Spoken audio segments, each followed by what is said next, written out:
अस्सलाम वालेकुम एवरीवन। मेरा नाम उसामा रियाज है और आप गूगल लाइसियम का सेशन अटेंड कर रहे हैं। हमने एक सेमिनार सीरीज स्टार्ट की है जिसमें हम डिफरेंट कंट्रीज की स्कॉलरशिप्स के बारे में डिस्कस करेंगे। जिस तरह आज हम एक यूरोपियन स्कॉलरशिप को डिस्कस करेंगे। कल 8 अक्टूबर को चाइना की एक स्कॉलरशिप के बारे में हम डिस्कस करेंगे। तो हर वीकेंड के ऊपर इनशाला वीकडेज में भी और वीकेंड के ऊपर भी मैं कोशिश करूंगा कि मैक्सिमम स्कॉलरशिप्स के सेमिनार्स मैं रखूं, ताकि आप लोगों को गाइडेंस मिले कि आप लोग किस तरह डिफरेंट कंट्रीज में जो है वो अप्लाई कर सकते हैं। तो मैंने एक foreign scholarship alert WhatsApp group का लिंक भेजा था, तो उसको ज्वाइन कर लें। अगर आप लोगों ने उसको ज्वाइन नहीं किया तो उसको लाजमी ज्वाइन करें, क्योंकि उसी के अंदर ही सेमिनार्स के लिंक्स आएंगे। इतने ज्यादा ग्रुप्स हैं, मैं एक एक ग्रुप के अंदर लिंक नहीं भेज सकता। तो जो फॉरेन स्कॉलरशिप अलर्ट ग्रुप है उसको लाजमी सब लोग ज्वाइन करें। ठीक है, तो उसको लाजमी सब लोग ज्वाइन करें ताकि आपको जो है वो स्कॉलरशिप्स के बारे में अपडेट मिलती रहे। आज हमारा पहला सेमिनार है और हमारे जो गेस्ट हैं उनका नाम है हसीबुर रहमान। हसीब जो है वो गूगल लाइसियम के सबसे जो पहले वाले स्टूडेंट्स थे उनमें से एक हैं, और इन्होंने बैच नंबर 1 ज्वाइन किया था 2020 में गूगल लाइसियम का। जब हसीब खुद अभी फोर्थ सेमेस्टर में थे, अभी इन्होंने मेजर भी नहीं था रखा, तो इन्होंने अपने फोर्थ सेमेस्टर के एंड पे गूगल लाइसियम को ज्वाइन कर लिया था। तो welcome Haseeb, thank you so much, आपने अपना टाइम निकाल के हमें अपना टाइम दिया है। तो हसीब, पहले आप अपना थोड़ा सा इंट्रोडक्शन करवा दो ताकि बाकियों को आपका पता चल जाए और फिर हम सेमिनार को जो है वो स्टार्ट करते हैं। It's a pleasure for me to here. मैंने 2022 में अपनी डिग्री कंप्लीट की है यूएफ से, यूनिवर्सिटी ऑफ एग्रीकल्चर फैसलाबाद से। मेजर एंटोमोलॉजी था मेरा। और अब करंटली मैं स्पेन में पॉलिटेक्निक यूनिवर्सिटी ऑफ वेलेंशिया में Erasmus Mundus masters degree in plant health continue कर रहा हूँ। और दूसरा सेकंड ईयर जो होगा मेरा वो जर्मनी की एक यूनिवर्सिटी है, यूनिवर्सिटी ऑफ गोटिंगन, वहां पे होगा। क्योंकि ये डुअल डिग्री प्रोग्राम होता है, क्योंकि एक डिग्री हमें मिलनी होती है एक कंट्री से और दूसरी दूसरे कंट्री से, इसलिए दो यूनिवर्सिटीज का एटलीस्ट होना जरूरी है। और मेरी सेकंड डिग्री जो होगी वो प्लांट प्रोटेक्शन में होगी। अगर मैं अपनी ब्रीफ प्रोफाइल के बारे में डिस्कस करूं तो उसमें सीजीपी एक चीज मैटर करती है स्कॉलरशिप में, जो 3.82 आउट ऑफ 4 थी। और हसीब, एक्सपीरियंस। सॉरी मैं आपको इंटरप्ट कर रहा हूँ। एक तो आपकी आवाज बहुत कम आ रही है, आपकी आवाज जो है ना बहुत कम आ रही है। Let me check it. दूसरा, आपकी जो स्लाइड है वो सबसे आखिरी ओपन है। आई थिंक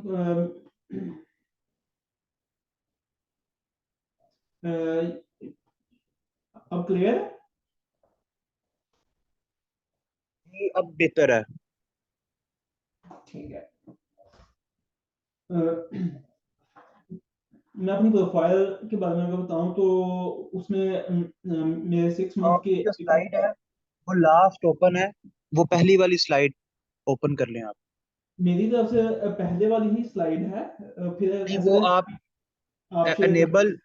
आप इसको बंद करके ना, तो एनेबल एडिटिंग के ऊपर क्लिक करें, फिर आपकी वो पहली वाली स्लाइड हमें शो होगी। अभी नाइन्थ जो स्लाइड है वो शो हो रही है हमें।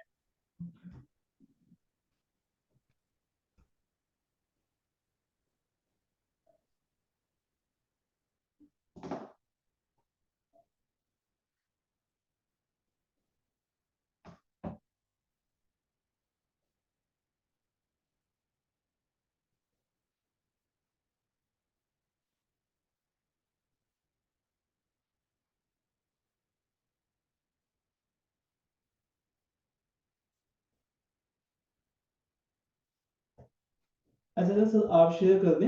एक्चुअली मेरा जो ऑफिस 365 लिंक है वो अपडेट हो रहा है, उसकी वजह से पावर पॉइंट वर्क नहीं कर रहा है इस वक्त। तसीब, आप हैंड फ्री यूज कर रहे हैं? Currently not. आप हैंड फ्री ना करें, क्योंकि उसकी वजह से ना आवाज कम आ रही है। हैंड फ्री उतार के आप स्टार्ट कर दें, मैं नहीं बोलूंगा अंदर। ओके।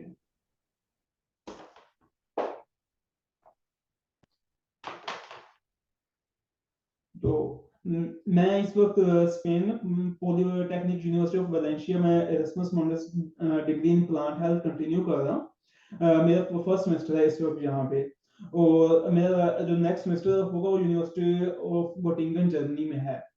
मेरी ब्रीफली प्रोफाइल में जो मेजर है वो CGPA 3.82 है। उसके अलावा वर्क एक्सपीरियंस है जो स्कॉलरशिप में अकाउंट किए जाते हैं, जिसमें 6 मंथ इंटर्नशिप थे डिपार्टमेंट ऑफ एग्री एक्सटेंशन, और उसके अलावा 3 मंथ एट कैबी रावलपिंडी।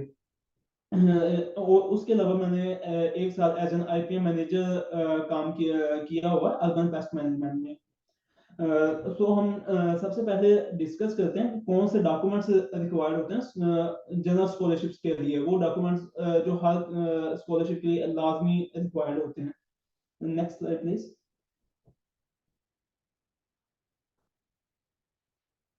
तो मोस्ट इम्पोर्टेंट जो है वो योर पास CV ही है, जो यूज होती है आप लोगों की प्रोफाइल असेस करने के लिए। व्हेन एवर कोई भी स्कॉलरशिप आता है तो सबसे मोस्ट इम्पोर्टेंट डॉक्यूमेंट जो होता है वो CV होती है, जिसे हम सब यूरोपास की वेबसाइट है, यूरोपियन यूनियन की तरफ से ही बनाई हुई है, वहीं पे प्रिपेयर करते हैं। उसके बाद दूसरे नंबर पे आता है मोटिवेशन लेटर या स्टेटमेंट ऑफ पर्पस या पर्सनल स्टेटमेंट। ये सब एक ही तरह के डॉक्यूमेंट होते हैं। इसमें आप ब्रीफली अपने बारे में बताते हैं कि आप इस प्रोग्राम में क्यों जाना चाहते हैं, आप अपने रिसर्च एक्सपीरियंस, उसके अलावा अपने पर्सनल इंटरेस्ट के बारे में डिस्कस करते हैं, और आप की उस स्टडी का और आपके कंट्री को और उस प्रोग्राम को क्या बेनिफिट होगा। ये एक सबसे इम्पोर्टेंट डॉक्यूमेंट है। उसके अलावा रिकमेंडेशन लेटर, और इन रेफरेंस लेटर भी कहते हैं, जो आप अपने टीचर से भी ले सकते हैं, अपने सुपरवाइजर से भी ले सकते हैं, और अपने एम्प्लॉयर से भी ले सकते हैं। जो मेरा प्रोग्राम था प्लांट हेल्थ, उसमें ये डॉक्यूमेंट की वेटेज 20% थी। इसी से अंदाजा लगा लें कि आप को जो रिकमेंड कर रहा होगा वो रिकमेंडेशन लेटर के ऊपर जो लिख के देगा, नेक्स्ट जो भी असेस करेगा उसी की बेस पे करेगा।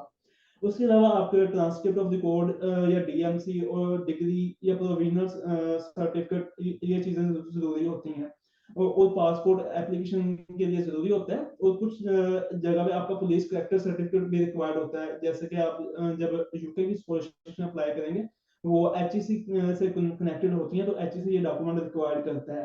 तो उसके बाद एक डॉक्यूमेंट है लैंग्वेज प्रोफिशिएंसी IELTS सर्टिफिकेट। अगर आपके पास IELTS का सर्टिफिकेट नहीं है तो आप अपनी यूनिवर्सिटी से एक डॉक्यूमेंट बनवा सकते हैं, जिसके ऊपर क्लियरली मेंशन होता है कि आपका जो mode of communication and instruction है वो इंग्लिश है। ये वो डॉक्यूमेंट्स हैं जो हर स्कॉलरशिप में अप्लाई करने के लिए एटलीस्ट चाहिए होते हैं। इसके अलावा कुछ स्कॉलरशिप जो है एडिशनल डॉक्यूमेंट्स रिक्वायर कर लेती हैं, लाइक आपका रेजिडेंशियल सर्टिफिकेट, वो स्कॉलरशिप टू स्कॉलरशिप वैरी करता है। Next please. तो डॉक्यूमेंट्स के अंदर एक चीज बड़ी इंपॉर्टेंट होती है, डॉक्यूमेंट की अटेस्टेशन करवाना। इसमें जो बिगिनर होते हैं उनको यही कंफ्यूजन होती है कि कौन सा डॉक्यूमेंट मैंने कहाँ से टेस्ट करवाना है, कहाँ से नहीं करवाना। तो वो मैं आपको बताता चलूं कि जो मैटर है आपका और आपका इंटरमीडिएट है, उनकी डिग्रीज, रिजल्ट कार्ड नहीं, डिग्री, आपके डिग्री के ऊपर ही आपका रिजल्ट कार्ड होता है, मींस के मार्क्स वगैरह लिखे हुए होते हैं। ये सबसे पहले आपने अपने रेलिवेंट बोर्ड से टेस्ट करवाने होते हैं, वो उसके बाद IBCC से अटेस्ट करवाने होते हैं, और finally MOFA ministry of foreign affair से अटेस्ट करवाने होते हैं। जबकि आपकी जो बैचलर और मास्टर्स की डिग्रीज हैं, इनके ट्रांसक्रिप्ट भी और इनकी डिग्रीज, ये दोनों चीजें आपने HEC से टेस्ट करवा के उसके बाद मोफा से टेस्ट करवानी है।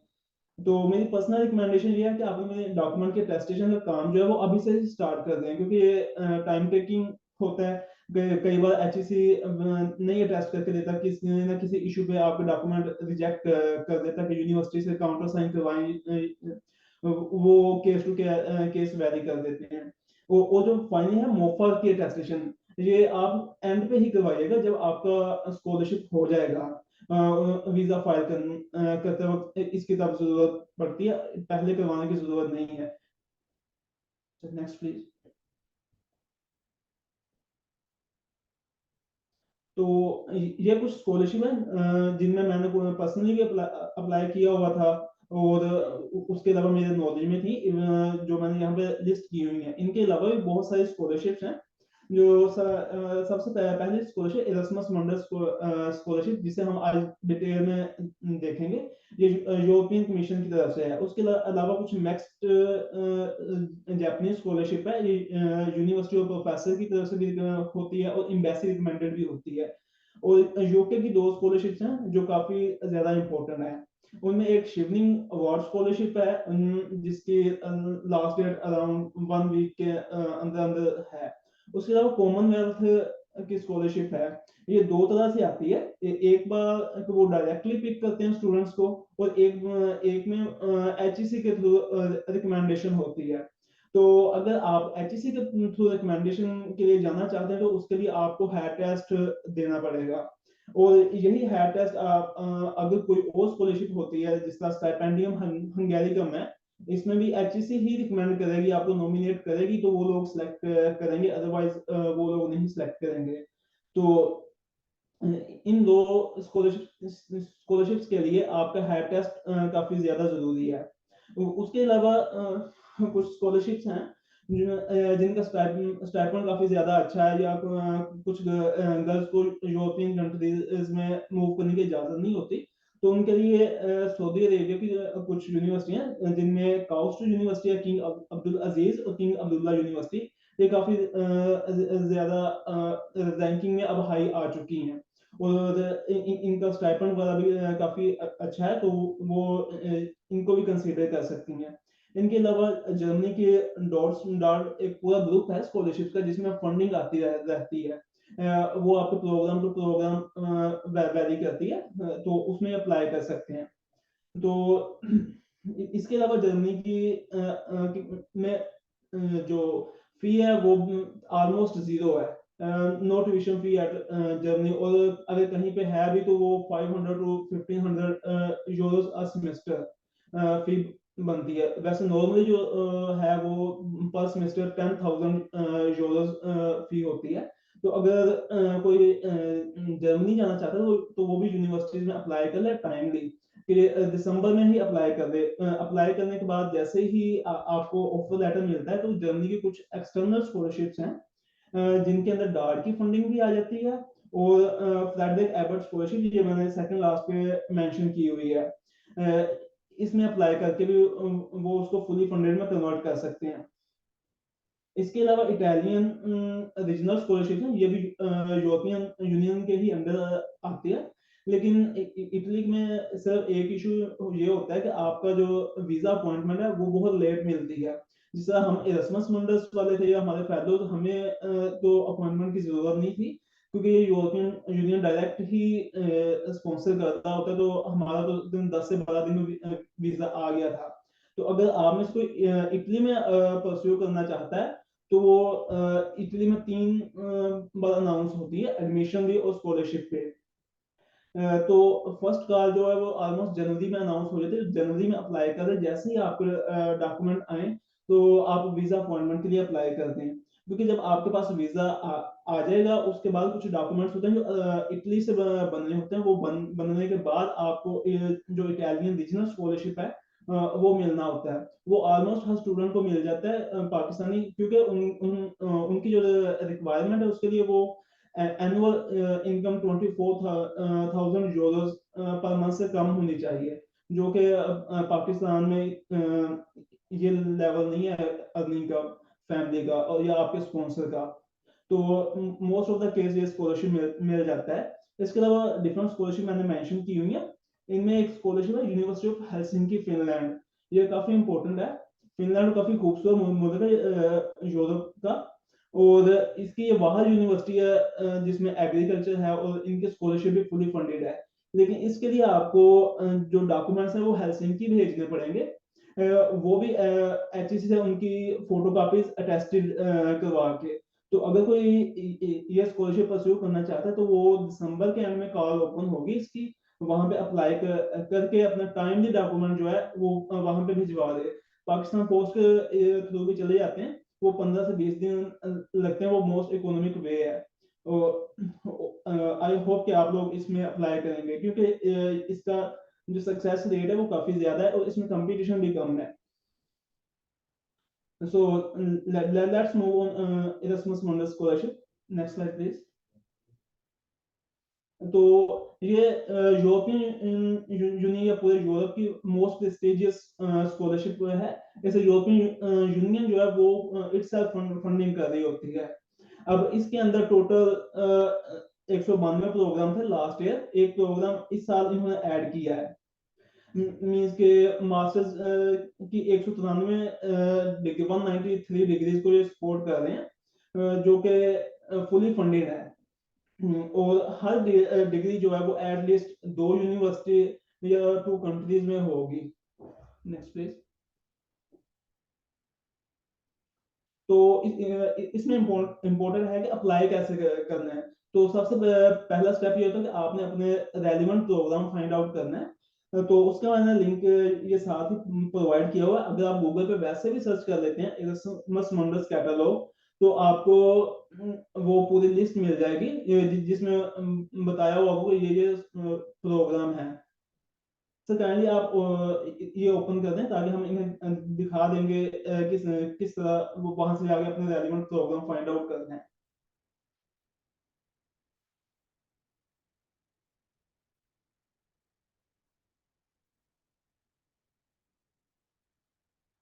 जी मैं कर रहा हूँ, मैं लिंक ओपन कर रहा हूँ।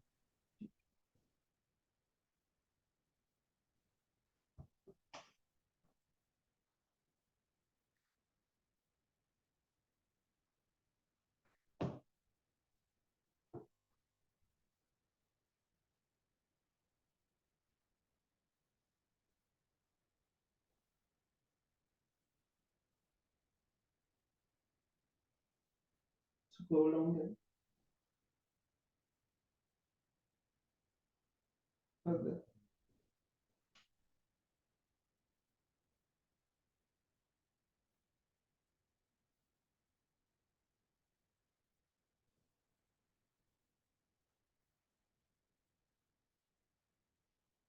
ये बाकायदा लिस्ट दी हुई है हर प्रोग्राम की, उसकी वेबसाइट और किस किस कंट्री में होगा। अगर आप अपने रेलिवेंट जानना चाहते हो तो सिंपल अपने रेलिवेंट कीवर्ड ऐड करें। जैसे फॉर एग्जांपल एग्रीकल्चर के तो एग्रीकल्चर कर सकते हैं, प्लांट कर सकते हैं, इन्वायरमेंट कर सकते हैं, या कोई केमिस्ट्री का है तो केमिस्ट्री कर ले। जैसे ही आप कीवर्ड ऐड करके नीचे सर्च करेंगे तो आपके जो रेलिवेंट प्रोग्राम होंगे वो आ जाएंगे। तो फिर ये वेबसाइट भी दी हुई है। नेक्स्ट स्टेप ये है कि उस वेबसाइट पे जाके आपने उस प्रोग्राम को एक्सप्लोर करना है। सर्च का ऑप्शन एंड पे होगा इस फिल्टर्स की लिस्ट पे।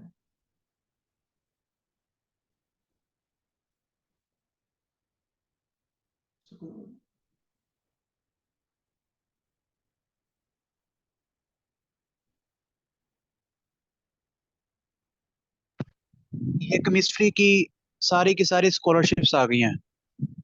तो ये केमिस्ट्री का सर्च किया तो केमिस्ट्री की आ गई हैं। तो जी हसीब। अब नेक्स्ट स्टेप ये होता है कि आप किसी भी प्रोग्राम जो आपको लग रहा है कि आपके रेलिवेंट है उसकी वेबसाइट पे जाएं, जिस तरह इन्होंने यहाँ पे मेंशन की हुई है।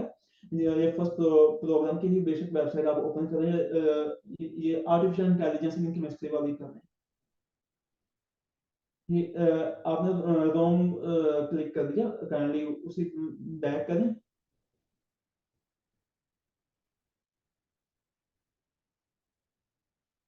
ये छोटा जो लिंक है स्मॉल, इसे नीचे नीचे, ये ये एक्चुअल लिंक है प्रोग्राम का।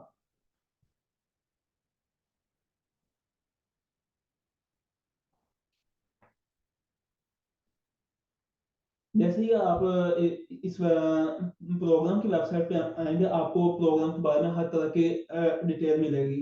तो फर्स्ट स्टेप ये होगा कि आपने पहले प्रोग्राम को समझ लेना है कि क्योंकि जितने भी ये प्रोग्राम है ये यूरोपियन यूनियन ने अपने किसी ना किसी प्रॉब्लम को सोल्व करने के लिए बनाए हुए हैं।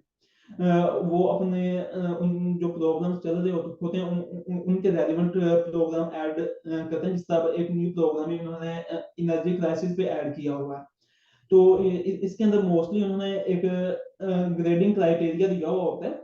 सबसे पहले आपने वो सारा समझ लेना होता है कि आप जब अप्लाई करेंगे तो आपको वो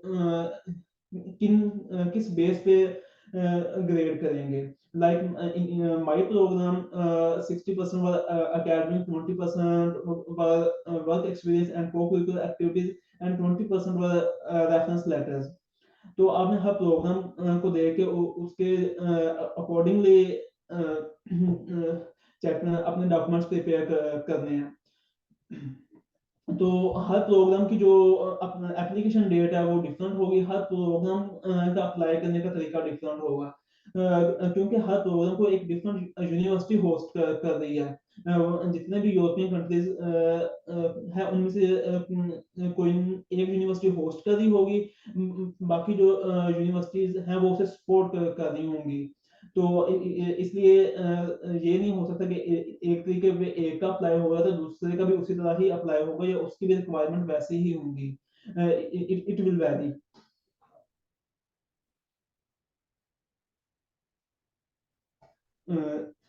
अच्छा सिलेक्ट। हसीब, एक जी। क्वेश्चन आया है कि क्या हम एक से ज्यादा प्रोग्राम्स में अप्लाई कर सकते हैं? जी बिल्कुल, आप एक से ज्यादा में अप्लाई कर सकते हैं।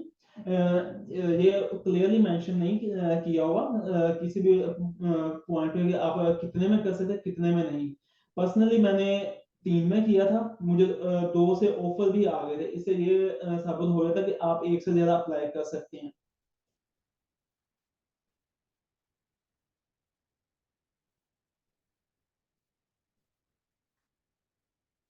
और एक चीज बड़ी इंपॉर्टेंट है। जब आप अप्लाई करेंगे अपना मोबिलिटी ट्रैक सेलेक्ट करते हुए, जिस तरह फ्रांस में है, अगर आप सेलेक्ट करते हैं तो कई बार फ्रांस की यूनिवर्सिटीज इंग्लिश में एजुकेशन ऑफर नहीं करती, उसके लिए आपको फ्रेंच सीखनी पड़ेगी। मैंने भी इसीलिए फ्रांस को अपनी लिस्ट से आउट कर दिया था। और दूसरा अगर आप इसी इन्हीं प्रोग्राम पे सेल्फ फंडिंग फंडिंग की बेस पे जाना चाहते हैं तो फिर उन कंट्रीज में अप्लाई कीजिएगा जिनका वीजा रेशो ज्यादा है या वीजा के लिए बैंक स्टेटमेंट का प्रॉब्लम ज्यादा नहीं होता। क्योंकि अगर आप सेल्फ फंडिंग की बेस पे जाएंगे तो आपको अपने अकाउंट वगैरह की स्टेटमेंट माइट भी ब्लॉक अकाउंट बनाना पड़े, जिस तरह जर्मनी के केस में है। तो अपनी जो मोबिलिटी ट्रैक है वो उस अकॉर्डिंगली सिलेक्ट कीजिएगा। हसीब, डॉक्यूमेंट्स का हम कहाँ से देखेंगे कि कौन से डॉक्यूमेंट्स चाहिए?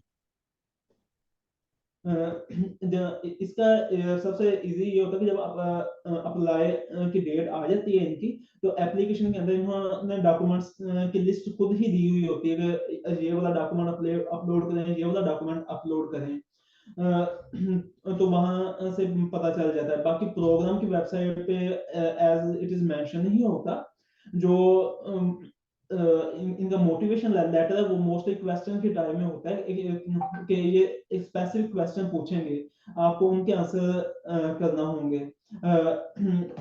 तो वो जब तक एप्लीकेशन नहीं ओपन हो सकती तब तक हमें नहीं पता होता। हाँ, उसका ये होता है कि अगर किसी सीनियर ने उस प्रोग्राम में अप्लाई किया हुआ है तो वो आपको बता सकता है।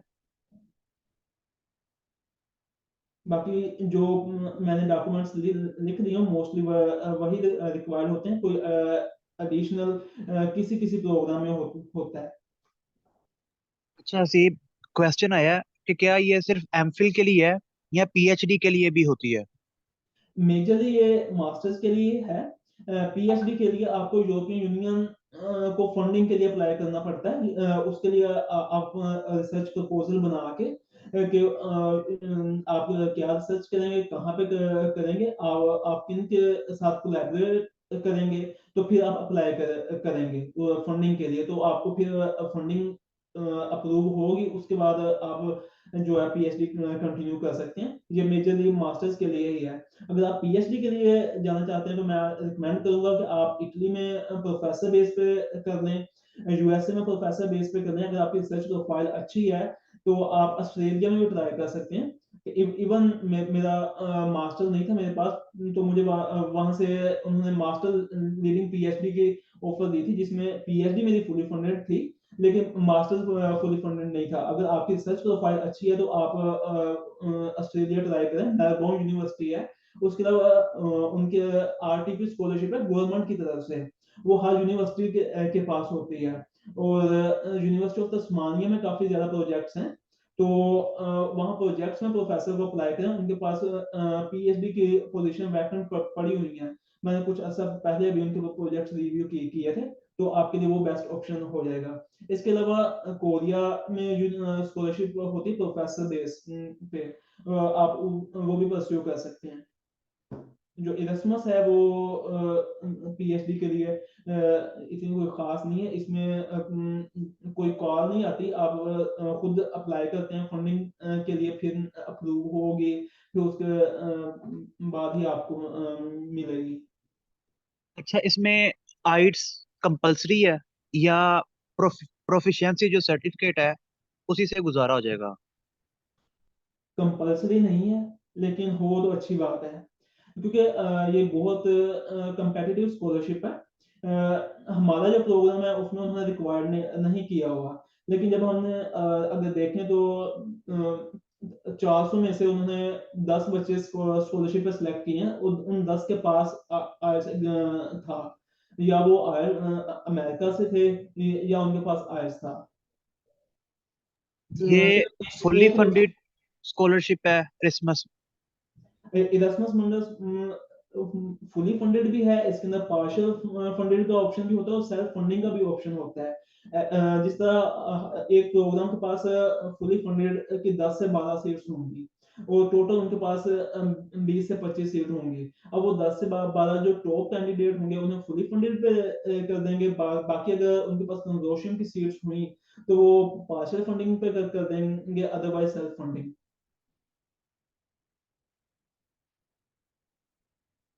जब वो ऑफर भेजते हैं, लिस्ट लगाते हैं, तब वो बता देते हैं कि आप कंटिन्यू करना चाहते हैं सेल्फ फंडिंग पे या नहीं, तो वो ये चीज पूछ लेते हैं। अच्छा, आपने जब अप्लाई किया था तो कोई सुपरवाइजर वगैरह ढूंढा था? कोई जरूरत नहीं, पड़ी थी सुपरवाइजर अ, ढूंढने की? इसके लिए किसी सुपरवाइजर की आपको जरूरत नहीं है, आपने डायरेक्ट वेबसाइट पे अप्लाई करना है, जी कोई ठीक है। एक्सेप्टेंस लेने की जरूरत नहीं है। और अभी आपने बताया कि, अच्छा एक सवाल है सर, आपने 2400 यूरो से कम इनकम कंडीशन किस स्कॉलरशिप के लिए बताया था, जिसमें जिसमें ओके, सारे पाकिस्तानियों को इजीली हो जाता है? 2400 में 24,000 यूरोस पर annum। ये इटली में है कि इटली का जो लेजिस्लेशन है उसमें एजुकेशन फ्री है आल स्टूडेंट्स के लिए, अगर उनके फैमिली की या उनके स्पॉन्सर की एनुअल इनकम 24,000 यूरोस से कम है। पाकिस्तान में तो वो अगर आप मल्टीप्लाई करें तो वो बहुत बन जाता है, 313-14 का यूरो चल रहा है इस वक्त। तो अब ये इसके लिए कई बार वो एफबीआई का टैक्स रिटर्न का डॉक्यूमेंट रिक्वायर कर लेते हैं, और कई बार ईज़र सर्टिफिकेट चाहिए होता है, क्योंकि इटली के अंदर 7 रीजन है, जिसका अल्गो रीजन है, वेनेटो रीजन है। हर रीजन के लिए डिफरेंट वे से अप्लाई होगा और डिफरेंट डॉक्यूमेंट मांगते हैं। इसलिए मैंने कहा, आप लोगों को कहा था कि इटली में अगर आप ये स्कॉलरशिप कंटिन्यू करना चाहते हैं कि इटली रीजनल स्कॉलरशिप, तो आप जनवरी में ही अप्लाई करें। तो फेब से मार्च तक आपको ऑफर लेटर मिल जाता है। तो उसके बाद आप अपना एडमिशन कंफर्म करने के बाद अपनी रीजनल स्कॉलरशिप पे वर्क करें। तो क्योंकि जितने भी हमारे साथ वाले स्टूडेंट वहां पे गए सेल्फ फंडिंग की बेसिस पे गए हैं, लेकिन वहां जाकर उनका स्कॉलरशिप हो चुका है। अच्छा हसीब, दिसंबर में अगर हम अप्लाई करेंगे तो कब तक एडमिशन हो जाता है? ये कंट्री टू कंट्री वैरी करता है। यूरोप में मोस्टली 2 माह लग जाते हैं ऑफर मिलते मिलते। इसमें ये भी होता है कि जिस प्रोग्राम में आप अप्लाई करें उसकी डेडलाइन क्या है। जिस तरह इटली की अगर मैं बात करूं, तो इनकी हर साल में 3 से 4 दफा ओपन होती है कॉल। तो मोस्टली आपके अगर प्रोफाइल स्ट्रॉन्ग हो तो आपको 1 माह के अंदर ऑफर लेटर मिल जाता है। मुझे इवन 3 दिन में मिल गया था इटली के जो पाडुआ यूनिवर्सिटी है वहां से। अच्छा, इसमें तकरीबन पाकिस्तान में जितनी भी डिग्रीज करवाई जाती हैं वो अरसमस मंडस में आ ही जाती हैं। ऑलमोस्ट। ठीक है, यानी मेडिकल साइंस से रेलिवेंट जो लोग हैं वो भी अप्लाई कर सकते हैं। मेडिकल साइंस के रेलिवेंट भी एक दो प्रोग्राम थे, अब वो दोबारा चेक करना पड़ेगा रिमूव या रिप्लेस ना हो चुके हों, क्योंकि यूरोपियन यूनियन हर साल जो है प्रोग्राम को अपडेट करता है। वो अपने मुताबिक उन्हें इस साल किस चीज की ज्यादा जरूरत है या उनको कौन सा पोज है इस दफा, इसकी बेस पे ये प्रोग्राम अपडेट होते रहते हैं। अच्छा, जो फुली फंडेड है इसमें खर्चा कितना आ जाता है? यानी स्टूडेंट्स हैं, उन्होंने पैसे लगाने हैं, इनकम इनकी जीरो है, तो खर्चा कितना आ जाएगा इनका? ये काफी इम्पोर्टेंट क्वेश्चन है। इसमें सबसे पहला खर्चा तो आपका आता है डॉक्यूमेंट अटेस्टेशन का। ये अगर आप मैट्रिक के डॉक्यूमेंट्स की बात करें तो ये बोर्ड टू बोर्ड वेरी करता है। मोस्टली यहाँ फैसलाबाद बोर्ड से होंगे लोग। तो फैसलाबाद के बोर्ड की जो फी थी लास्ट ईयर मार्च में मेरी एक फेलो ने करवाए थे, उसकी 3600 मैट्रिक और एफएससी दोनों की सनद की लगी थी फी। जबकि मैंने मई में भावलपुर बोर्ड से करवाए थे और मेरी 14,000 फीस लगी थी 2 डॉक्यूमेंट की। इसके बाद आपने करवाने होते हैं आईपीसीसी से, वहां से 2 डॉक्यूमेंट की तकरीबन 2500 टू 3000 फी होती है। और अगर ये मेजर आपके जो डॉक्यूमेंट्स हैं मैट्रिक और एफएससी के उनके एक्सपेंस है। उसके बाद अगर बात करें अपने हायर एजुकेशन के डॉक्यूमेंट्स की, तो वो एचईसी से तकरीबन पर डॉक्यूमेंट्स जो है वो 1000 फी चार्ज करता है।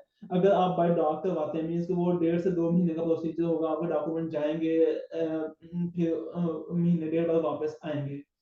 तो अगर आप पर्सनल जाके करवाते हैं तो उसका 3000 एक्स्ट्रा चार्ज करता है। इसके अलावा अगर आपको आयल्स करना पड़ जाता है तो उसकी फी है, वीजा फी होती है, जो यूरोपियन कंट्रीज के लिए ऑलमोस्ट 30,000 टू 40,000 के राउंड अबाउट होती है।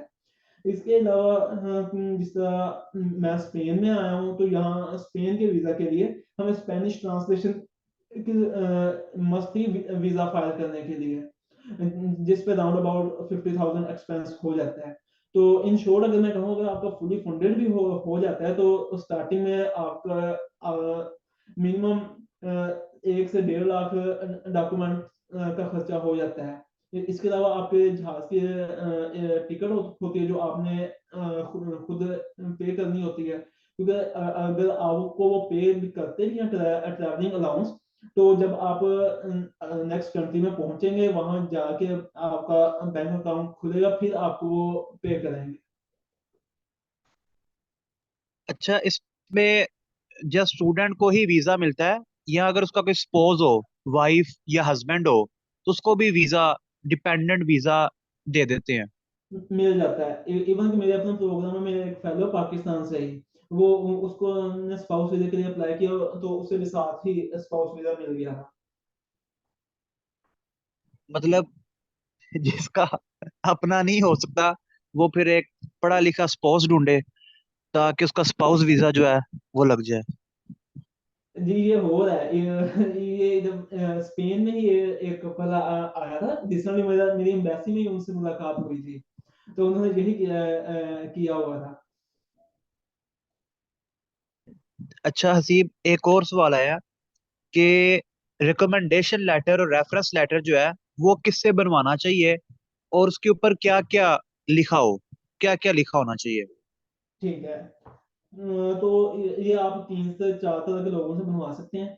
एक तो आप के जो यूनिवर्सिटी के टीचर्स हैं इनसे बनवा लेते हैं। वो मोस्टली स्टूडेंट्स ये कह रहे होते हैं कि मैं असिस्टेंट प्रोफेसर से बनवाऊंगा, इसकी कोई वर्थ नहीं होगी। ऐसा कोई सीन नहीं है। कुछ यूनिवर्सिटीज हैं जिस तरह जापान की एक यूनिवर्सिटी रिक्वायर करती है कि वो डीन का बना हुआ हो या वीसी का बना हुआ हो, इससे नीचे का वो एक्सेप्ट नहीं करते। उसके अलावा कहीं भी मैंने आज तक ये मेंशन ही देखा कि प्रोफेसर का हो, एसोसिएट प्रोफेसर का हो। उसके अलावा जो उसके अंदर लिखा हो वो वाकई बहुत इंपॉर्टेंट होता है। आप लोगों ने अपने करेक्टर सर्टिफिकेट देखे होंगे, उनके ऊपर जनरल लिखा हुआ होता है कि तारीफ तो की हुई होती है कि ये मेहंदी भी है, प्रोमिनेंट स्टूडेंट है हमारा।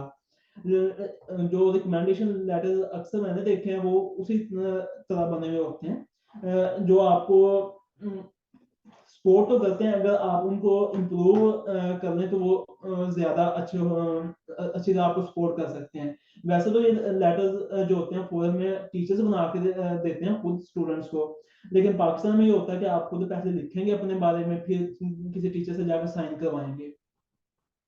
तो मैं आपके साथ एक टेम्पलेट शेयर करूंगा, मैं उसामा साहब को शेयर कर देता हूँ, वो आपके साथ शेयर कर देंगे। उस टेम्पलेट के बेस पे आप बना लें, उसके अंदर आपकी अपनी डिटेल्स, आपका और टीचर का रिलेशन, ये चीज और मेंशन हो, और कोशिश करें कि उसको इस तरह लिखेंगे कि एक स्टोरी टाइप हो कि वो उसमें रीजन हो गए, टीचर्स हाईलाइट कर रहा हो कि इस प्रोग्राम में या इस काम में इसने इस तरह परफॉर्म किया।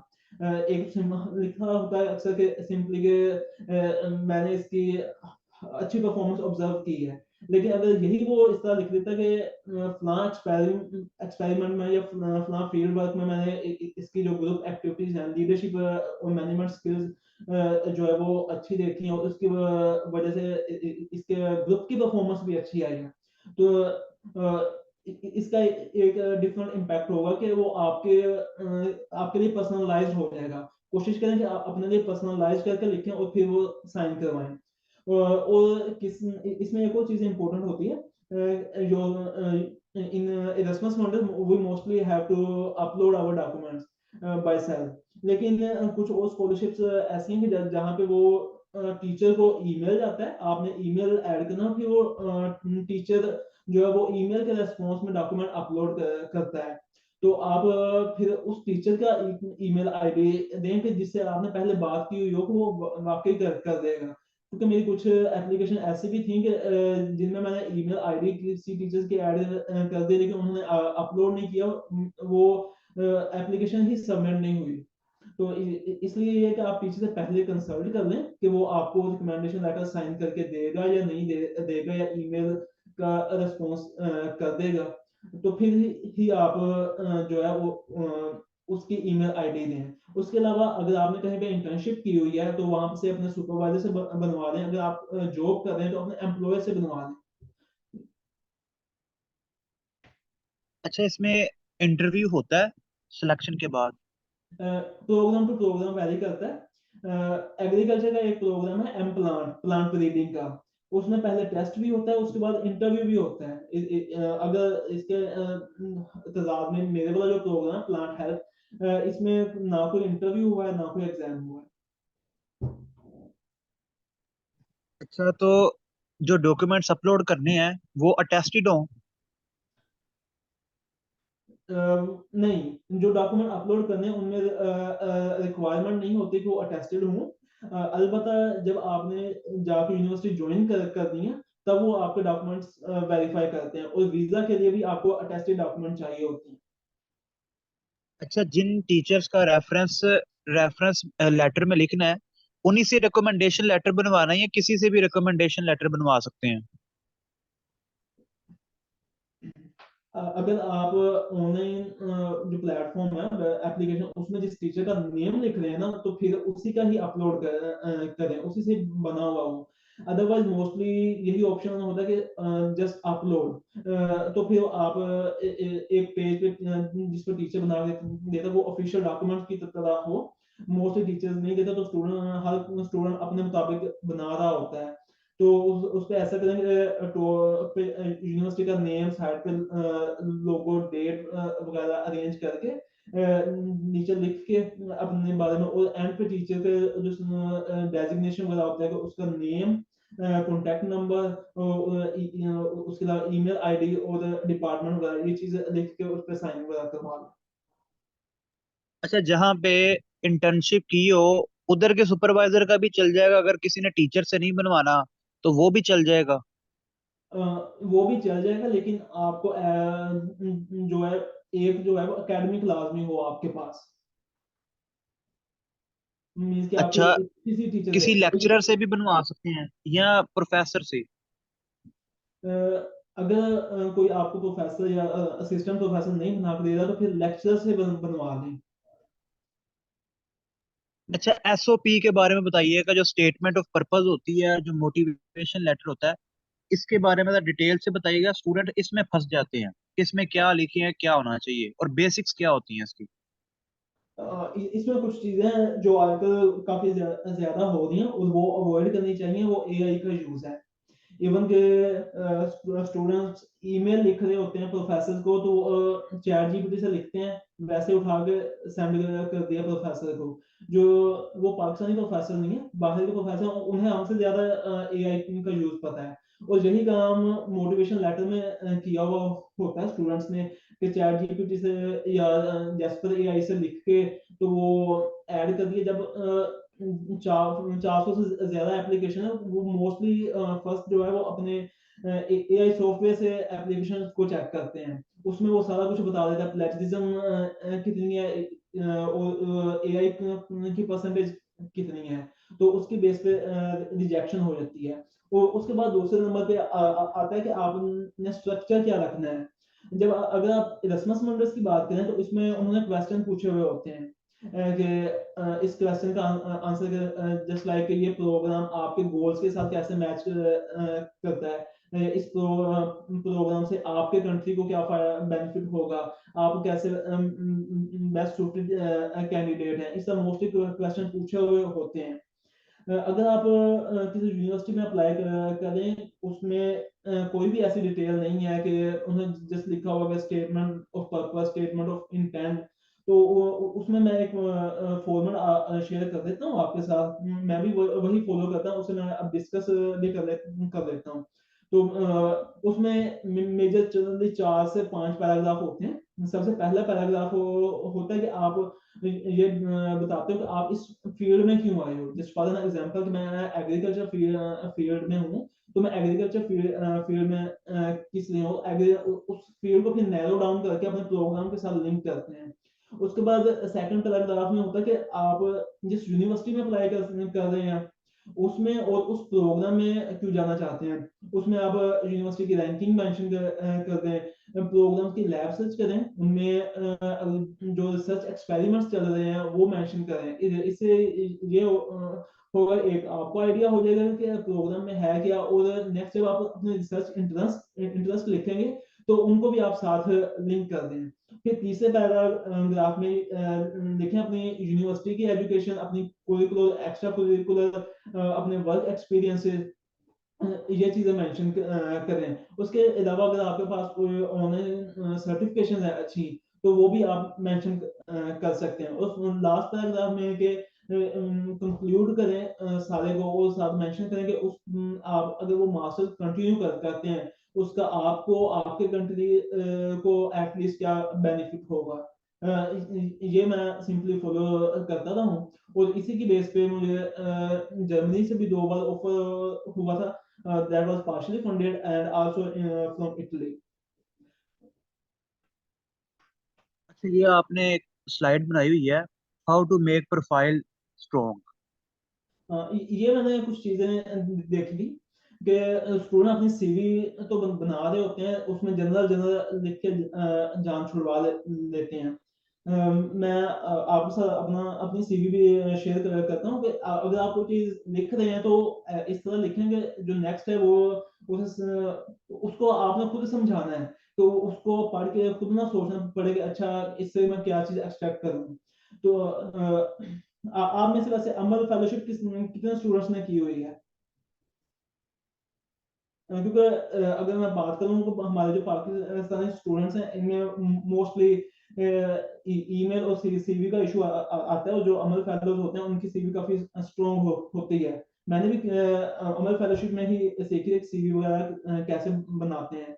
तो उसमें ये है कि आप अपने जो वर्क एक्सपीरियंस है उनको इलेबोरेट करके लिखें, उनमें आपने कौन कौन सी स्किल्स यूज की हुई हैं, लीडरशिप मेंशन करें, अगर कोई आपने टेक्निकल स्किल्स यूज की हैं या सीखे हैं वो चीज मेंशन करें, कि हम अपनी मैनेजमेंट स्किल्स के बारे में मेंशन करें, बुलेट्स पॉइंट बना के लिखें, पैराग्राफ की फॉर्म में ना लिखें। उसके अलावा अगर आपने कोई इंटर्नशिप या प्रोजेक्ट्स किए हुए यूनिवर्सिटीज में तो वो मेंशन करें। अक्सर ये होता है कि स्टूडेंट्स का ये सीन होता है कि वो कहते हैं कि हमने हमारे पास कोई भी एक्सपीरियंस नहीं है, तो फिर उसका हल ये होता है कि मैं जिस तरह हमारे कैस है यूएफ में, यहाँ पे स्टूडेंट्स को एज ए इंटर्नी रख लेते हैं, तो इस तरह या किसी प्रोफेसर से बात करके उनकी लैब में कुछ टाइम वर्क करके अपना वो वर्क एक्सपीरियंस ऐड कर दें। उसके अलावा जिस तरह हमारे मेले वगैरह लगते रहते हैं, मैंने भी वो चीजें ऐड की हुई थी। इवन कि जब मैं यहाँ पे आके अपने प्रोग्राम कोऑर्डिनेटर से फर्स्ट डे मिला तो उसने उन्हीं चीजों के बारे में से मुझे पूछा कि आप अच्छा ये भी करते रहे, मैं ये चीजें देखना चाहूंगी कि आप लोगों में कि हमारे भी यहाँ पे प्रोग्राम होते हैं। इसका मतलब ये है कि वो जब आप आपके सीवी में हर चीज एनालाइज कर रहे होते हैं। तो उसके अलावा वॉलंटियर वर्क है, ये एक इम्पोर्टेंट है, कुछ प्रोग्राम्स में ये काफी ज्यादा इम्पैक्ट रखता है और कुछ में कम रखता है, ये चीजें ऐड करें। उसके अलावा है ऑनलाइन कोर्सेज या सर्टिफिकेशंस, ये ऐड करें, ये मैंने नेक्स्ट सोर्सेज वगैरह ऐड की हूँ नेक्स्ट स्लाइड में, वहां पे मैं आपको बता दूंगा कि आपने सर्टिफिकेशन करनी कहाँ से है। उसके बाद नेक्स्ट है स्किल्स। मोस्टली जो होता है हम सीवी में स्किल्स का सेक्शन ही ऐड करना भूल जाते हैं, अगर करते हैं तो सारे मिक्स लिख देते हैं। अगर आप यूरोपास पे सीवी बनाए तो उसमें ऑप्शन होता है कि अपने स्किल्स को ग्रुप करके लिखें, तो उसमें अपने टेक्निकल स्किल्स अलहदा, इंटरपर्सनल स्किल्स अलहदा और सॉफ्ट स्किल्स जो है वो अलहदा करके लिखें।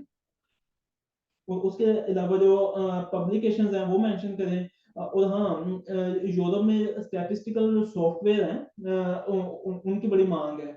लाइक अगर आपको आर लैंग्वेज आती है या आजकल फ्री है तो महीने डेढ़ में आप ये सीख सकते हैं कि आपके पास इंट्रोडक्टरी आर लैंग्वेज है, तो ये चीजें ऐड करें, इससे आपकी प्रोफाइल में वेटेज इंक्रीज होती है।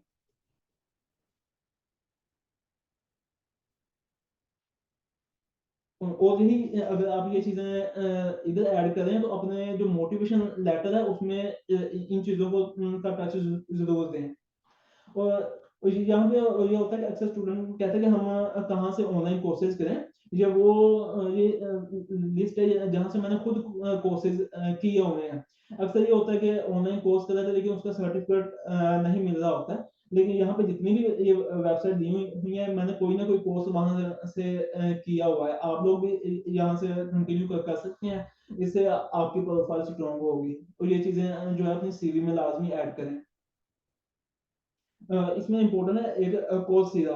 कोर्सेरा में ये होता है कि आपने फाइनेंशियल एड के लिए अप्लाई करना होता है और 15 दिन के बाद मोस्टली फाइनेंशियल एड अप्रूव हो जाती है। मैंने अपने काफी कोर्सेज के लिए अप्लाई किए और मेरे हर टाइम अप्रूव हो गई, तो वो कोर्स आपके लिए फ्री हो जाता है और आपको फिर उसका सर्टिफिकेट बिना पे किए मिल जाता है।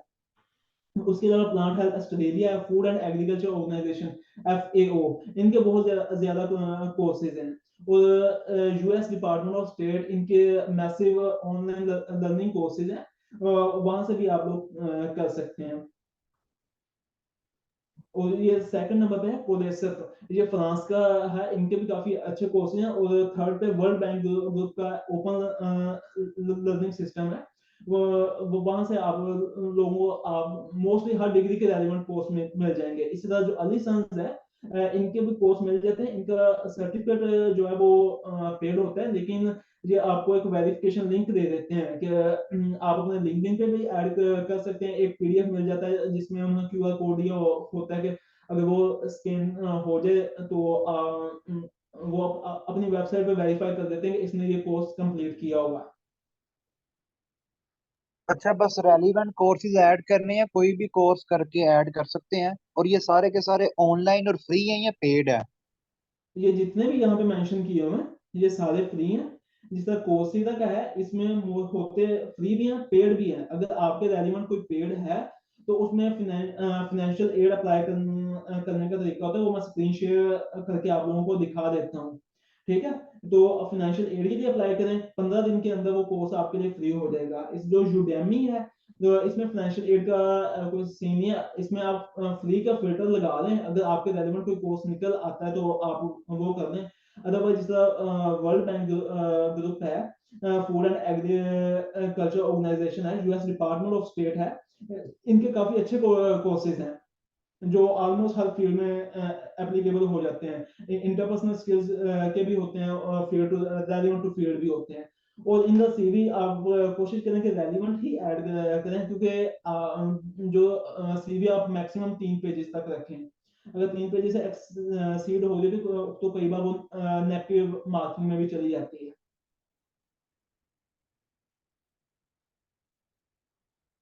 और अगर आप यूएस में अप्लाई कर रहे हैं तो अपनी सीवी सिंपल रखें, उस पर कोई भी पिक्चर वगैरह ना ऐड करें।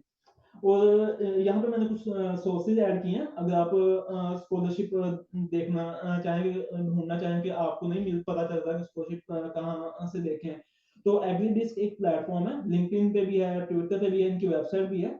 एग्रीकल्चर के रेलिवेंट काफी स्कॉलरशिप यहाँ पे आ रही होती हैं।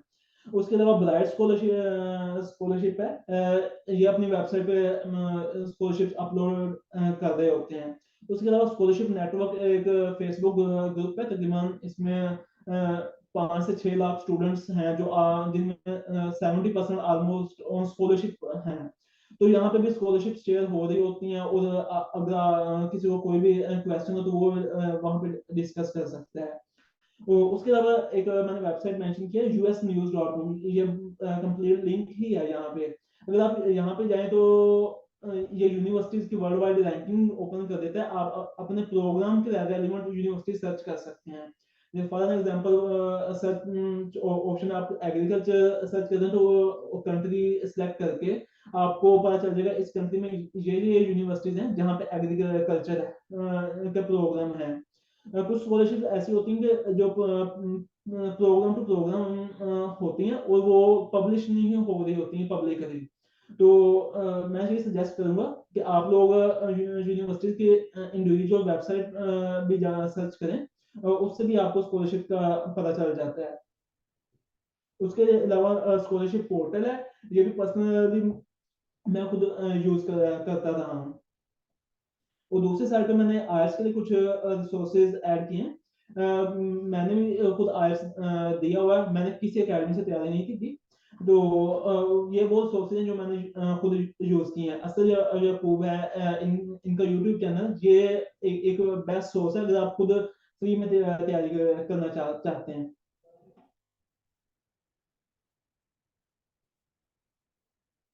बाकी अगर आप कुछ क्वेश्चन है आप तो आप पूछ सकते हैं। आप स्क्रीन शेयर करना चाहते हैं तो मैं अपनी तरफ से बंद कर दूं। हाँ, आप बंद कर दें, मैं कुछ चीजें शेयर करना चाहता हूँ, मैं वो ओपन करके फिर इन्हें दिखा दूँ।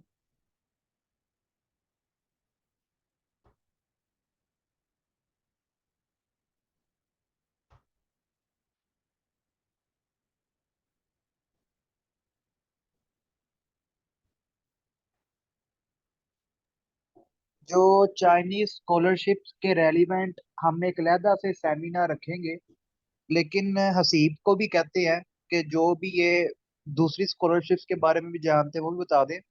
तो हर कंट्री की स्कॉलरशिप के हवाले से मैंने अब सेमिनार्स रखने हैं। ठीक है, तो हर कंट्री की स्कॉलरशिप के हवाले से अब मैंने सेमिनार्स रखने हैं। जर्मनी के ऊपर भी रखूंगा, लेकिन मैं हसीब को कहूंगा कि अगर जर्मनी का उसे आइडिया है तो वो अपना आइडिया शेयर कर दे, चाइना जो भी उन्होंने शेयर करना है। ऐसे मैं जर्मनी के बारे में बता देता हूँ मजीद डिटेल में।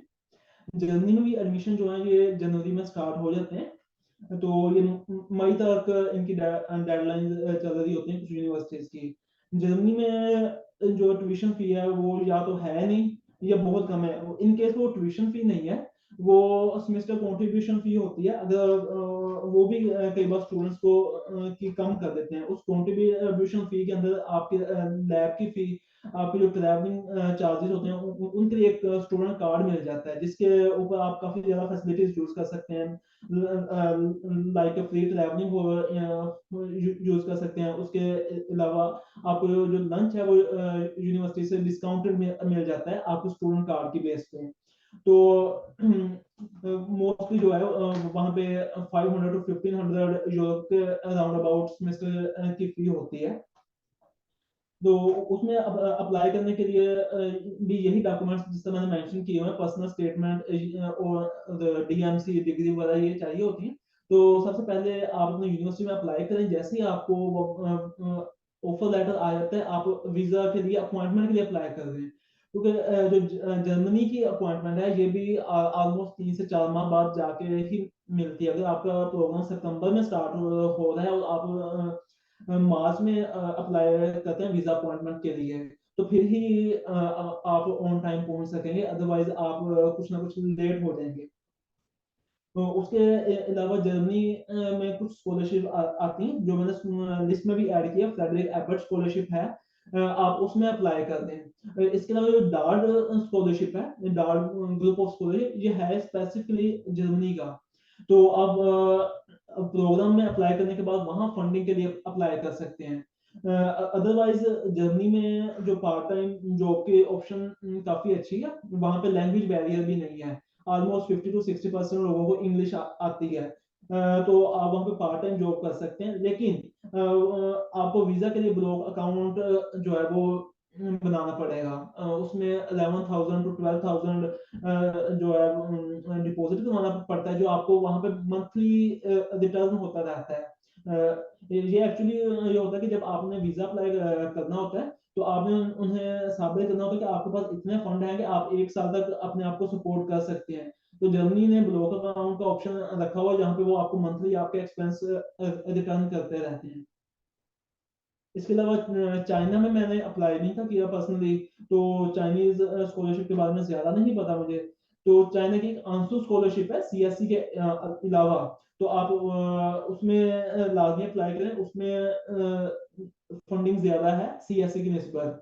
और सीएससी की भी दो तरह से स्कॉलरशिप होती है, एक एचईसी की तरफ से रिकमेंडेड होती है और एक यूनिवर्सिटी चाइनीज यूनिवर्सिटी की तरफ से सिलेक्टेड होती है। जो एचईसी रिकमेंड करता है वो हेयर टेस्ट की बेस पे ही रिकमेंड कर रहा होता है। और हेयर टेस्ट बिल्कुल इस तरह यूएफ का टेस्ट होता है जिसमें 40% एनालिटिकल होता है। उसमें 80% एनालिटिकल होता है और 20% जीके होता है। तो हसीब, आप गूगल लाइसियम के बैच को रिकमेंड करोगे इनके लिए? इन्हें ज्वाइन करना चाहिए या नहीं करना चाहिए? मैं स्ट्रॉन्गली रिकमेंड करता हूँ, अगर आप हैट वगैरह पास करना चाहते हैं तो लाजमी ज्वाइन कर लें। इसके अलावा अगर आपको यहाँ पे आगे जरूरत पड़ती है, क्योंकि यहाँ पे जो इरasmus प्रोग्राम होता है वो मोस्टली उसमें वर्ल्ड वाइड स्टूडेंट होते हैं। जो साल का प्रोग्राम मैंने भी अटेंड किया हुआ, तो उसमें हर कंट्री के बारे में कवर किया हुआ होता है। तो उससे आपको काफी ज्यादा हेल्प हो जाती है कि दूसरे कंट्री का जब आपको ऑलरेडी पता हो उनके कल्चर के बारे में, या उनकी एग्रीकल्चर या अदर फैक्टर्स, तो उसमें काफी हेल्प होती है। अदरवाइज यहाँ पे आके दोबारा हमारी तरफ फिर गूगल करना पड़ रहा होता है कि यहाँ पे इस कंट्री में क्या है, इस कंट्री में क्या है। तो आई विल स्ट्रांगली रिकमेंड कि आप ज्वाइन कर लें। इसमें काफी ज्यादा लर्निंग अपॉर्चुनिटीज होती हैं। तो डियर स्टूडेंट्स, मैं आपको हमेशा यही कहता हूँ कि जीके के बगैर ना आपको गवर्नमेंट जॉब मिलनी है, और ना कोई और जो है वो टेस्ट जीके के बगैर कंप्लीट है। तो जनरल नॉलेज बेशक मेरा बैच ज्वाइन करो या ना करो, लेकिन जीके मस्ट है।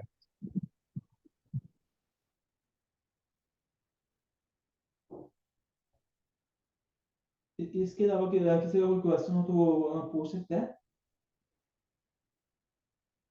एक है टेस्ट में जो सब्जेक्ट रेलिवेंट कुछ आता है? एक सवाल आया कि है टेस्ट टोटली बेस्ड जीके या उसमें सब्जेक्ट रेलिवेंट भी कुछ आता है? वैसे तो वो जो है टेस्ट बना हुआ है, उसके अंदर उन्होंने टाइप्स कैटेगरीज बनाई हुई हैं, hat one, hat two, hat three, hat four. लेकिन हाँ, उनके अंदर सब्जेक्ट रेलिवेंट इंफॉर्मेशन नहीं होती। उसके अंदर आपके पोर्शन डिवाइडेड होते हैं कि जीके कितना होगा, उसके अलावा ग्रामर के कितने क्वेश्चन होंगे, एनालिटिकल रीजनिंग के कितने होंगे, और वर्बल रीजनिंग के कितने होंगे। सब्जेक्ट के रेलिवेंट बहुत कम होते हैं, maximum 5 to 10%।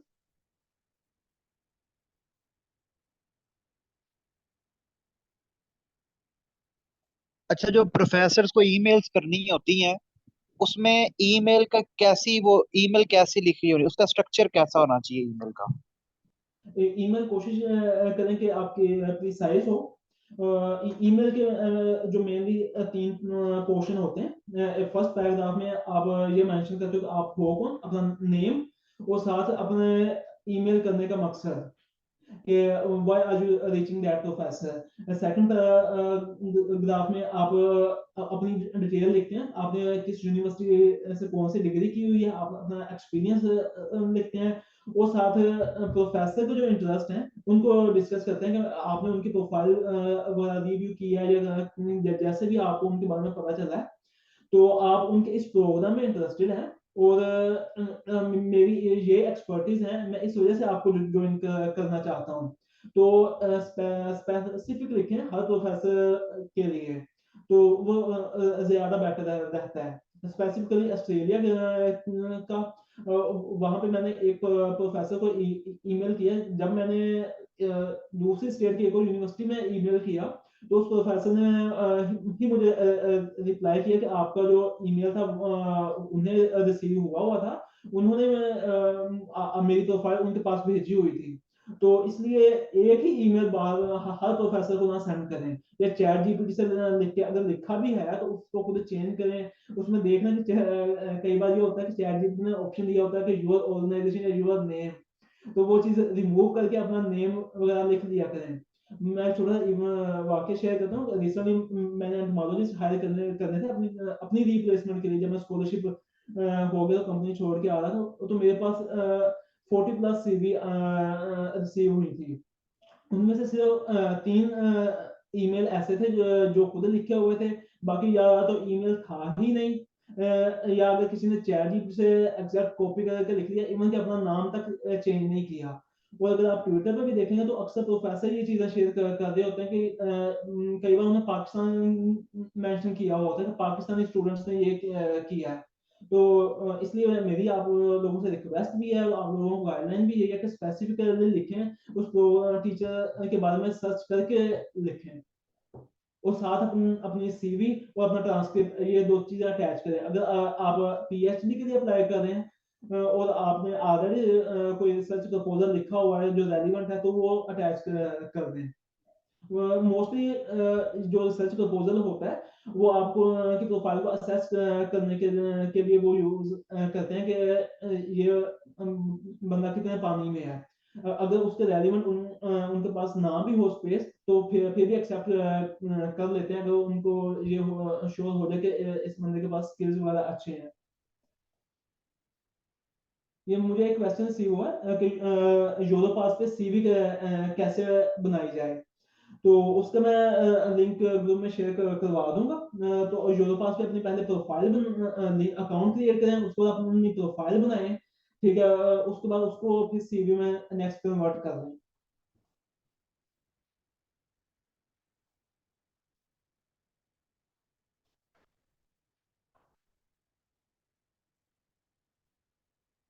Any else question? नहीं, मेरे पास तो अभी कोई नहीं आ रहा। तो आपने कुछ शेयर करना है स्क्रीन के ऊपर, कोई हाँ, मोटिवेशन लेटर वगैरह का सैंपल इन्हें दिखा दें। तो मैं मोटिवेशन लेटर का सैंपल भी दिखा देता हूँ, और कोर्सेरा पे फाइनेंशियल एड के लिए कैसे अप्लाई करते हैं मैं वो भी इन्हें दिखा देता हूँ। मुझे अपने अकाउंट लॉग इन करने हैं, मैं अभी बस इन्हें दिखा दूँ।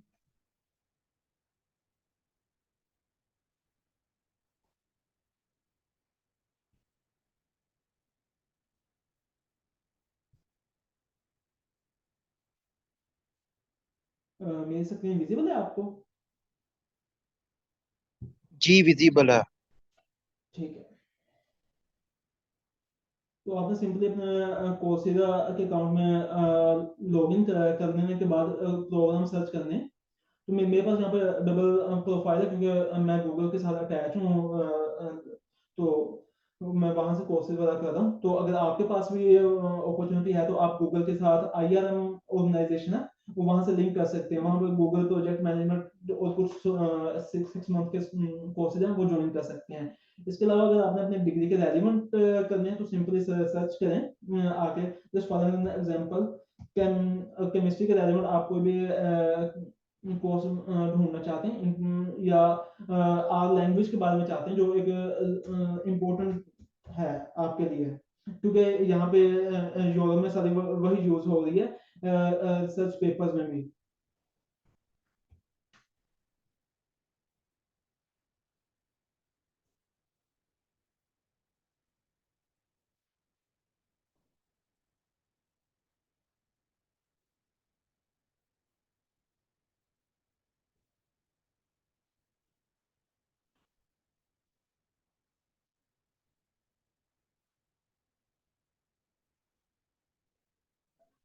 जब आप किसी भी प्रोग्राम पे क्लिक करें तो उसकी नेक्स्ट डिटेल्स आपके पास आ जाती हैं सारी। ठीक है, उसमें जो रेटिंग वगैरह भी है।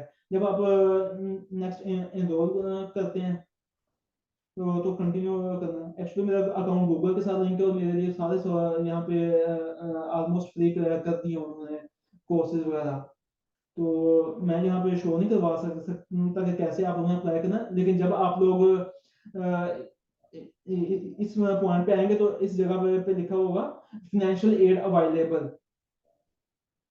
इस ब्लू पोर्शन में बिल्कुल बारीक सा तो उस पर क्लिक करेंगे। नेक्स्ट दो क्वेश्चन उन्होंने पूछे हुए होंगे और at least 150 words for each question आपको लिखने होंगे। उनके बारे में यही होगा कि आप वो कोर्स क्यों करना चाहते हैं, और दूसरे नंबर पे अगर आप वो कोर्स करते हैं तो आपको बेनिफिट क्या होगा।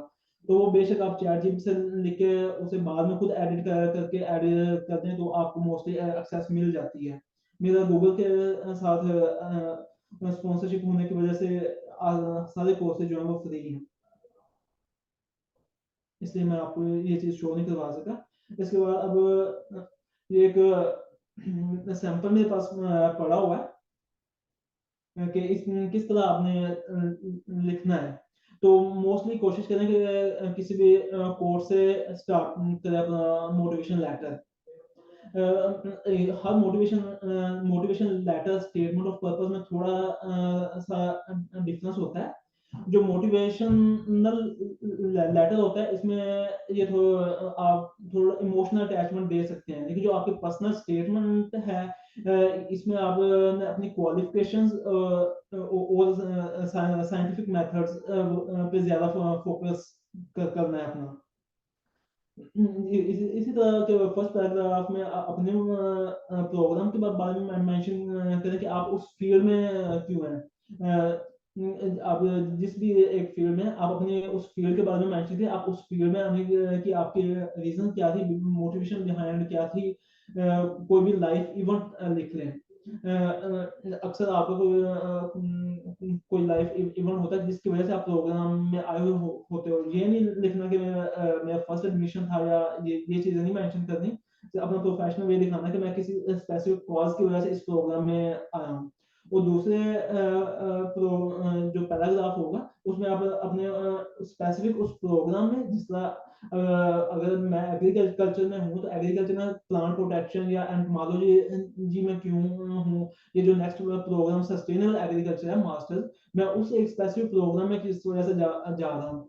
उसका बेस्ट सोल्यूशन ये होता है कि आप डिपार्टमेंट की लैब्स देखें, उनमें जो वर्किंग हो रही है वो देख लें, अपने कोर्सेज को देख लें कि उन्हें मेंशन किए होते हैं अपनी वेबसाइट पे कि ये कोर्स हम पढ़ाएंगे।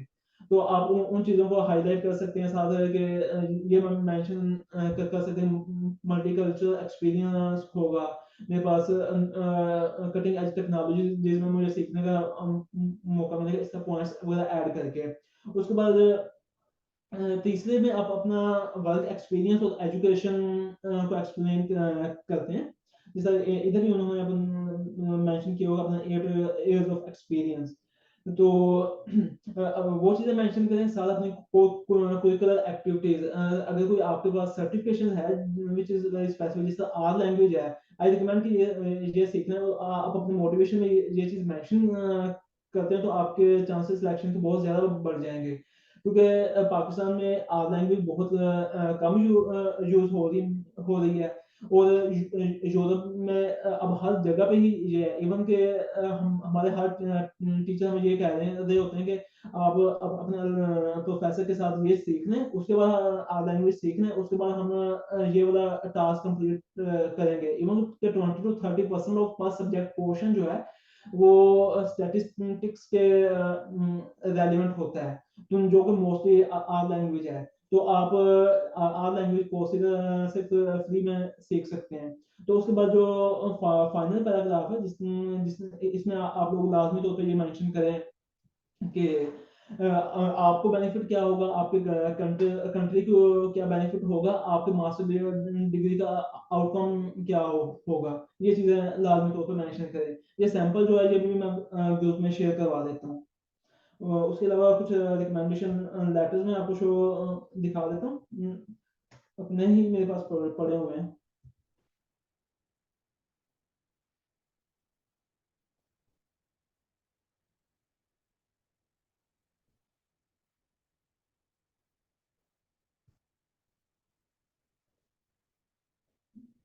मैं दूसरे वाला आपको दिखाता हूँ। जनरल है।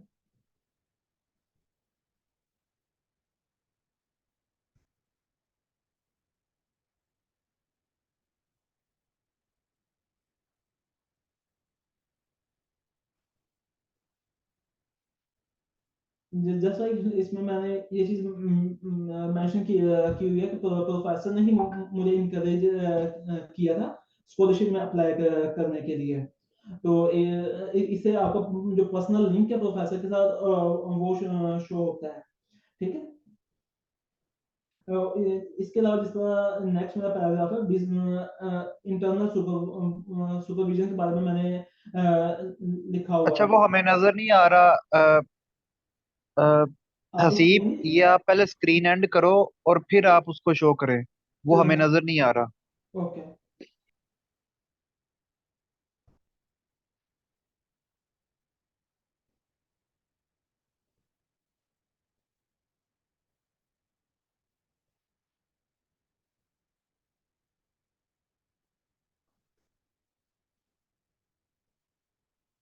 अब शेयर हो रहा है। जी, अब नजर आ रहा है। जरा ओके। जी ठीक है। Thank you. मैं ये टेम्पलेट यूज करता हूँ, तो आप भी यही यही टेम्पलेट यूज कर सकते हैं। इसके अलावा जो हमारी यूनिवर्सिटी का एक टेम्पलेट है जिसका कोई भी नोटिफिकेशन डिस्प्ले होता है, बेशक आप वो बना के यूज कर लें। तो हम हमेशा स्टार्ट अपने नाम के साथ करते हैं। मैंने सिर्फ नेम मेंशन किया हुआ है, लेकिन अपना पासपोर्ट नंबर एटलीस्ट साथ मेंशन कर लें। क्योंकि मैंने एक रिकमेंडेशन लिया था जो मुझे टीचर ने खुद बना के दिया था, तो उन्होंने ये चीज़ें मेंशन की हुई थी। क्योंकि वो जो सिलेक्शन कमेटी के हेड थे, तो उन्होंने ये कहा था कि जो आप लोगों के ये लेटर्स होते हैं ये एडिट हो जाते हैं, तो इस वजह से ये चीज़ें लाजमी ऐड किया करें। जो मेन चीज मैं आपको दिखाना चाह रहा था वो ये पैराग्राफ आप बेशक रीड भी कर सकते हैं। ये स्पेसिफिक पर्सनलाइज लिखा हुआ है मैंने कि अपने बारे में, जिसमें मैं अपने वाइवा को बताया हुआ कि मेरे वाइवा में एक्स्ट्रा परफॉर्मेंस की वजह से उन्होंने मुझे ये लेटर दिया हुआ है। तो आपने ये जो है थर्ड पर्सन में लिखना है कि प्रोफेसर आपके लिए लिख रहा है, खुद अपने लिए नहीं आप लिख रहे। इस चीज का स्पेसिफिकली अपना ख्याल रखिएगा। इसी तरह ये नेक्स्ट पैराग्राफ में कोविड क्लासेस का मेंशन किया हुआ है, इसका अपना पर्सनलाइज करके लिखें, जनरल स्टेटमेंट ना लिखेंगे। इसके सीजीपीए अच्छी है या क्लास में परफॉर्मेंस अच्छी है, लीडरशिप स्किल्स हैं, अगर ये चीजें मेंशन कर रहे हैं तो फिर किसी इवेंट में पर्सनलाइज करके लिखें।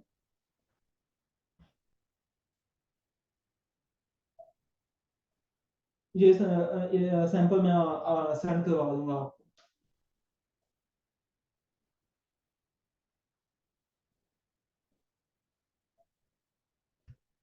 इसके अलावा कोई क्वेश्चन है तो आप लोग पूछ सकते हैं। जी स्टूडेंट्स, लाइव सेशन लेने का यही फायदा होता है कि आपके माइंड में जो भी कंफ्यूजन है वो भी पूछ लें, क्योंकि आप लोग बड़े कंफ्यूज होते हैं बाद में जब अप्लाई करना होता है। तो अभी पूछ लें जो पूछना है। ये एक क्वेश्चन मुझे रिसीव हुआ कि फंडिंग कितनी होती है, क्या आप सेविंग भी कर सकते हैं या नहीं। तो ये आपके फंडिंग इनफ होती है, लाइक इन इरasmus 1000 to 1400 यूरोस आपको पर मंथ मिलते हैं। और मोस्टली जो है कि इनिशियल में सेटलमेंट फंडिंग भी मिल जाती है। तो मैं स्पेन में रह रहा हूँ, तो यहाँ पे जो एवरेज एक्सपेंसेस है वो 500 to 600 यूरोस के अराउंड होते हैं। तो बाकी आपकी सेविंग है, आप सेव कर लें या उड़ा लें कहीं घूम फिर के, ज्यादा ज्यादा आउटिंग करके, तो ये आप पे डिपेंड करता है। उड़ाने उड़ाने पे तो एक दिन में बंदा उड़ा सकता है। तो आप लोग अभी फंडिंग की तरफ फोकस ना करो कि कितनी बचत हो जाएगी। अभी ये देखो कि अप्लाई किस तरह करना है। हाँ, ये देखें अपने प्रोग्राम को देख के अप्लाई करें। इवन कि हम लोग हमारे साथ कुछ सेल्फ फंडिंग स्टूडेंट थे, वो ये सोच रहे थे कि सेल्फ फंडिंग में बड़े गलत प्रोग्राम पे आ गए। जब हम यहाँ पे पहुंचे तो हमें पता चला कि यूएसए से लोग अपने डिग्रीज छोड़ के प्रोग्राम में आए हुए हैं सेल्फ फंडिंग पे। वो लोग वहाँ पे स्कॉलरशिप पे उन्होंने इस प्रोग्राम के लिए अपनी स्कॉलरशिप छोड़ दी थी कि जो यूरोपियन यूनियन में एक तो डुअल डिग्री मिल रही होती है, और इसमें आपको भी जो पासपोर्ट भी काफी स्ट्रॉन्ग हो रहा होता है। तो फंडिंग जो है उसमें सेविंग भी हो जाती है। तो अभी मेनली जो अपनी कोशिश करें कि अपने डॉक्यूमेंट्स अच्छे से प्रिपेयर कर दें, तो आपकी ये स्कॉलरशिप ना से कोई और स्कॉलरशिप लग जाएगी। अगर पार्शियल फंडिंग पे भी आना चाहते हैं तो फिर आप कंट्री देख के आइएगा। जस्ट लाइक इन स्पेन जो है पार्ट टाइम जॉब काफी मुश्किल है, यहाँ पे स्पेनिश लोग इंग्लिश बोलना चाहते ही नहीं है। मैंने सर्च किया था कि 30% यहाँ पे इंग्लिश बोलते हैं। यहाँ पे सिर्फ हमारे प्रोफेसर को इंग्लिश आती है, उसके अलावा यूनिवर्सिटी के बाकी किसी प्रोफेसर को भी इंग्लिश नहीं आती। तो अगर कोई सेल्फ फंडिंग पे जाना चाहता तो वो जर्मनी जर्मनी चला जाए, वहाँ पे 50 to 60% इंग्लिश है। स्वीडन में चला जाए, वहाँ पे काफी ज्यादा इंग्लिश बोली जाती है।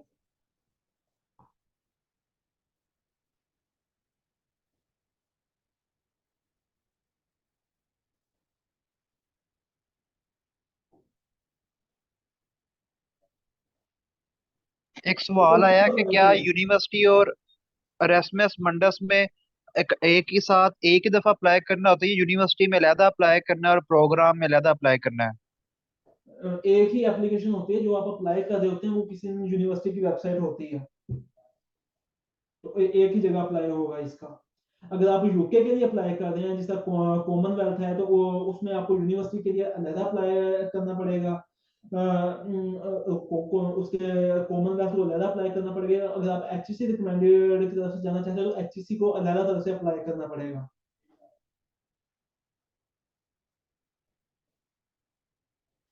इन केस ऑफ इरasmus मुंडस आपको एक ही जगह अप्लाई करना है।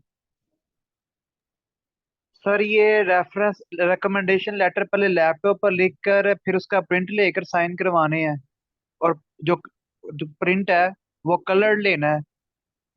अ, इसमें आपका अपनी प्रेफरेंस है कि इसका कलर होना, ब्लैक होना मैटर नहीं करता, जो लिखा हुआ है वो ज्यादा मैटर करता है। तो मैं रिकमेंड करूंगा कि लिखने के बाद ग्रामरली सॉफ्टवेयर यूज कर लें। उस पर आपकी जितनी भी ग्रामेटिकल मिस्टेक्स होंगी वो क्लियर हो जाएंगी।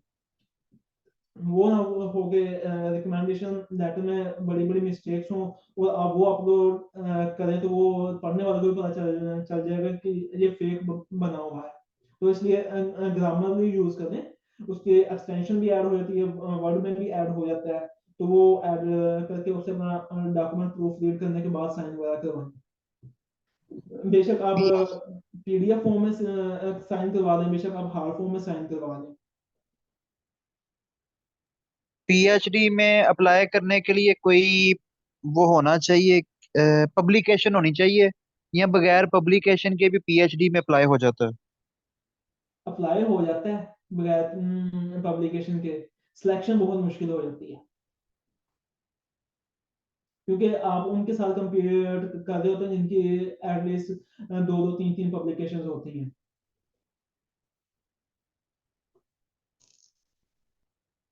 और कोशिश करें कि अपनी पब्लिकेशन ओरिजिनल रखें, पेड ना लें, क्योंकि पेड वाला जो ऑप्शन पब्लिकेशन होती हैं वो मोस्टली ऐसे जर्नल में होते हैं जिनका कोई इतना खास इम्पैक्ट नहीं होता, या आपने खुद लिखी हुई नहीं होती, और उनके अंदर फाल्सिफाइड इंफॉर्मेशन होती है कि अगर आपको जो नेक्स्ट सुपरवाइजर है वो आपका ही पेपर आपको चेक करने के लिए पढ़ ले तो उसका नेगेटिव इम्पैक्ट पड़ जाता है।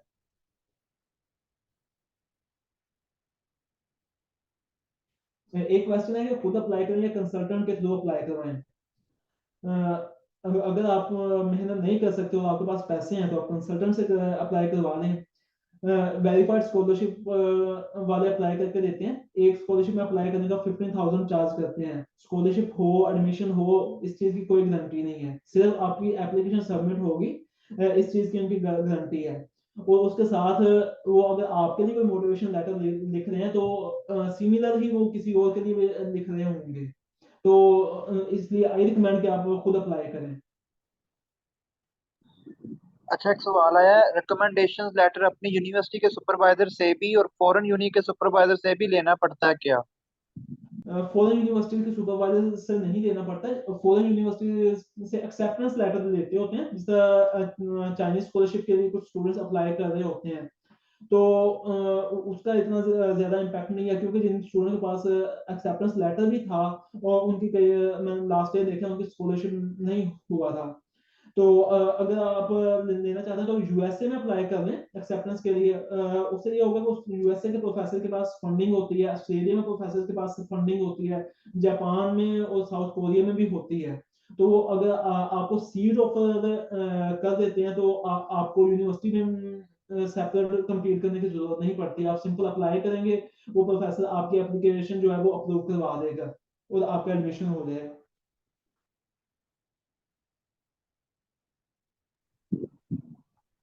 और फील्ड एक्सपीरियंस कितना मैटर करता है फुल ब्राइट स्कॉलरशिप में? लाइक डार्ट स्कॉलरशिप में 2 ईयर एंड एक्सपीरियंस चाहिए होता है अपनी फील्ड में फॉर पीएचडी। जी, जो डार्ड है उसमें जैसे मैंने मेंशन किया कि डार्ड एक ग्रुप ऑफ स्कॉलरशिप है, तो उसके अंदर हर काल की डिफरेंट रिक्वायरमेंट्स होती हैं और वो कंट्री टू कंट्री भी वेरी कर रही होती हैं, इवन कुछ कोर्स में हम पाकिस्तान के स्टूडेंट्स नहीं अप्लाई कर सकते, तो उसके लिए जिनमें हम अप्लाई कर सकते हैं उनमें उन्होंने 2 साल का एक्सपीरियंस मांगा हुआ होता है। फुल ब्राइट में एक्सपीरियंस का मुझे कंफर्म नहीं है, लेकिन उसके लिए आपको जीआरई टेस्ट देना पड़ता है। फुल ब्राइट यूएसए का स्कॉलरशिप है और ये काफी कंपेटिटिव स्कॉलरशिप है।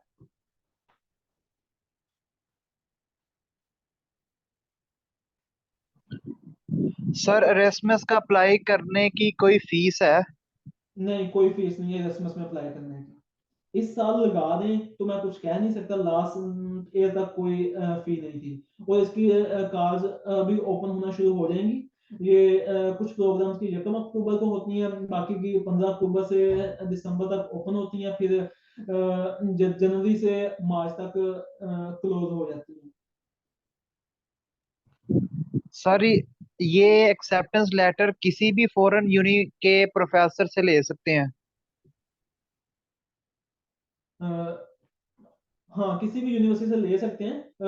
उस एक्सेप्टेंस लेटर का बेनिफिट आपको तभी होगा या तो प्रोफेसर इटसेल्फ आपको फंड कर दे, अदरवाइज कोई और स्कॉलरशिप हो उसके बेस पे आप अप्लाई करें। अगर वो सिर्फ आपको एक्सेप्टेंस लेटर दे देता है, आपको दोबारा कंप्लीट करना पड़ता है यूनिवर्सिटी की एप्लीकेशन में, तो आई थिंक इसका इतना बेनिफिट नहीं है, क्योंकि लास्ट ईयर मेरे काफी ज्यादा फेलोज के पास एक्सेप्टेंस लेटर था, उनकी इवन सीएससी स्कॉलरशिप भी नहीं लगी, तो जिनके पास नहीं था उनका किसी ऐसे स्कॉलरशिप हो गई थी।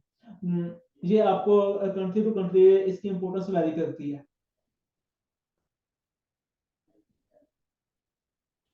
ट्राई टू गेट फंडिंग, जब भी आप प्रोफेसर को अप्लाई करें, हाँ ईमेल में एक चीज आप लोग फोकस कीजिएगा कि जब हम ईमेल लिख रहे होते हैं हम डायरेक्ट पोजीशन के लिए उन्हें कर रहे होते हैं कि आपके पास कोई पोजीशन अवेलेबल है या ये तो आप अपने जो ईमेल में प्रोफेसर को इंसिस्ट करें कि वो इंटरव्यू में आए, आपके साथ इंटरव्यू में उसके साथ चीजें डिस्कस करें। तो फिर तो मोस्टली इंटरव्यू के बाद फंडिंग मिल जाती है। अब जब हम डायरेक्ट उसके पास फंडिंग के लिए उसको इंसिस्ट कर रहे होते हैं तो चांसेस काफी कम होते हैं।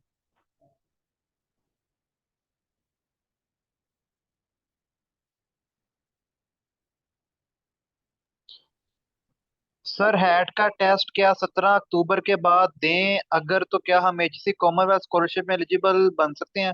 देखिए, ये जो हैट का टेस्ट अब आया है ना, ये हंगरी स्कॉलरशिप के लिए है।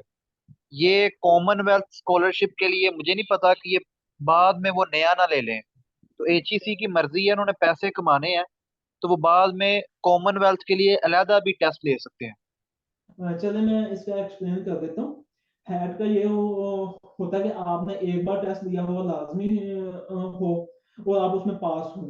तो इसमें ये होता है कि जब कॉमनवेल्थ की स्कॉलरशिप आएगी हैट टेस्ट दोबारा अनाउंस होगा, अगर आप तब देंगे उसमें मार्क्स ज्यादा आ जाते हैं तो आपका वो काउंट हो जाएगा। अगर आप नहीं देते तो आपका ये वाले टेस्ट के मार्क्स काउंट होंगे और आपका एग्रीगेट बन जाएगा।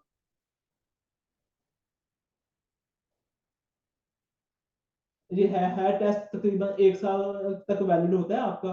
अगर आप साल में एक बार देते हैं उसके बाद जितनी भी कॉल्स आती हैं आपके मार्क्स जो है वहां पे काउंट हो जाते हैं, उन्हीं की बेस पे एग्रीगेट बनता है। अगर आप बाद में देते हैं आपके मार्क्स इंक्रीज हो जाते हैं तो आपके बाद वाले मार्क्स जो है वो काउंट किए जाएंगे।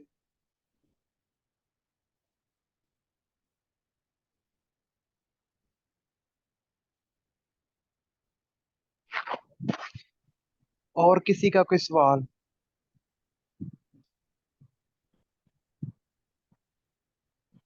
और किसी का कोई क्वेश्चन? ये एक क्वेश्चन है कि उन्होंने पूछा है कि एक्सपेंडिचर कितना हो जाता है। Around 1 lakh at least you should have for documentation visa application.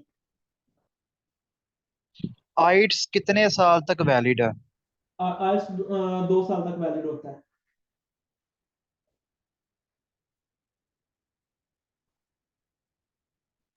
Sir girls के लिए कोई इशू तो नहीं होता किसी भी फॉरेन कंट्री में? जो मेरी फेलोज या मेरे कुछ सीनियर्स हैं यूरोपियन कंट्रीज में, मैं उनके ही रिव्यूज मेनली आपको बता सकता हूँ। उनके मुताबिक ये कि ये कंट्री ज्यादा सेफ है पाकिस्तान के नस्बत। और मैंने खुद भी ऑब्जर्व किया है कि यहाँ पे पुलिस का अच्छा खासा रोब है लोगों पे। और जो है क्रिमिनल्स के अगेंस्ट अगर कोई भी वायलेंस होती है तो फौरन ये एक्ट लेते हैं विदाउट एनी रेस। ये यहाँ पे सर्व करते हैं, क्योंकि हमें भी एक दो बार इशू हुआ है डॉक्यूमेंटेशन के हवाले से। उसके अलावा ये यहाँ पे कुछ इंडियंस ने कुछ काउंटिंग की हुई थी, तो उसमें उन्होंने हमें जो है सेव किया था। तो यहाँ पे ऑलमोस्ट पाकिस्तान से ज्यादा सेफ है ये कंट्रीज वगैरह। गर्ल्स के लिए एग्रीकल्चर एग्रीकल्चर के लिए कोई अच्छी स्कॉलरशिप और कंट्री बताएं। एग्रीकल्चर में इटली के यूनिवर्सिटी है पडोवा यूनिवर्सिटी और बलोंगा यूनिवर्सिटी। इनमें सस्टेनेबल एग्रीकल्चर की भी हैं, बायोटेक्नोलॉजी की भी फील्ड्स हैं, यहाँ पे अप्लाई कर सकते हैं। नेदरलैंड की यूनिवर्सिटी है वेगनिंजन यूनिवर्सिटी, एग्रीकल्चर में टॉप यूनिवर्सिटी वही है कि नंबर 1 रैंकिंग अगर एग्रीकल्चर में करें तो वेगनिंजन यूनिवर्सिटी आती है। आप उसमें अप्लाई करें तो उसमें एडमिशन होने के बाद वो खुद ही जो है वो स्कॉलरशिप के लिए आपको तो फाइल सेलेक्ट कर लेते हैं। अगर आपको वहां हो जाता है तो वेल एंड गुड है। उसके अलावा अगर आप ट्रॉपिकल क्लाइमेट की एग्रीकल्चर पढ़ना चाहते हैं तो स्पेन स्पेन अच्छा कंट्री है, फिनलैंड अच्छा कंट्री है एग्रीकल्चर की स्टडी के लिए। बाकी USA, Australia, if you can afford these are also best one.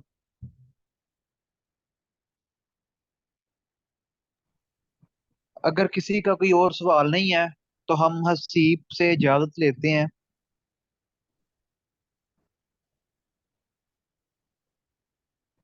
ये वीजा के जो पैसे हैं कंट्री टू कंट्री वेरी करता है। हर कंट्री की अपनी अपनी वीजा फीस है। हसीब, स्पेन की वीजा फीस कितनी है? स्पेन की जो वीजा थी, एक्चुअल वीजा फी थी वो 24,000 थी। और उसके अलावा कुछ सर्विस चार्जेस वगैरह इंक्लूड होते हैं तो अराउंड 30,000 हो जाती है। इसमा कह रही हैं इटली यूनिवर्सिटीज के अगेन बता दें, नाम अगेन बता दें। यूनिवर्सिटी ऑफ पडोवा और पाडुआ यूनिवर्सिटी भी उसे कहते हैं। दूसरे नंबर पे आती है यूनिवर्सिटी ऑफ बुलोंगा। इन दोनों में एग्रीकल्चर प्रोग्राम भी हैं और इंग्लिश लैंग्वेज में भी हैं। इवन कि जिस प्रोग्राम में मैं हूँ इसका सेकंड ईयर अगर मैं चाहता तो मैं पडोवा यूनिवर्सिटी में भी कर सकता था। इसके अलावा मैं सीनियर यूनिवर्सिटी है, आप उसमें अप्लाई कर ले, वहां पे एक या दो प्रोग्राम हैं जो उनके इंग्लिश में है।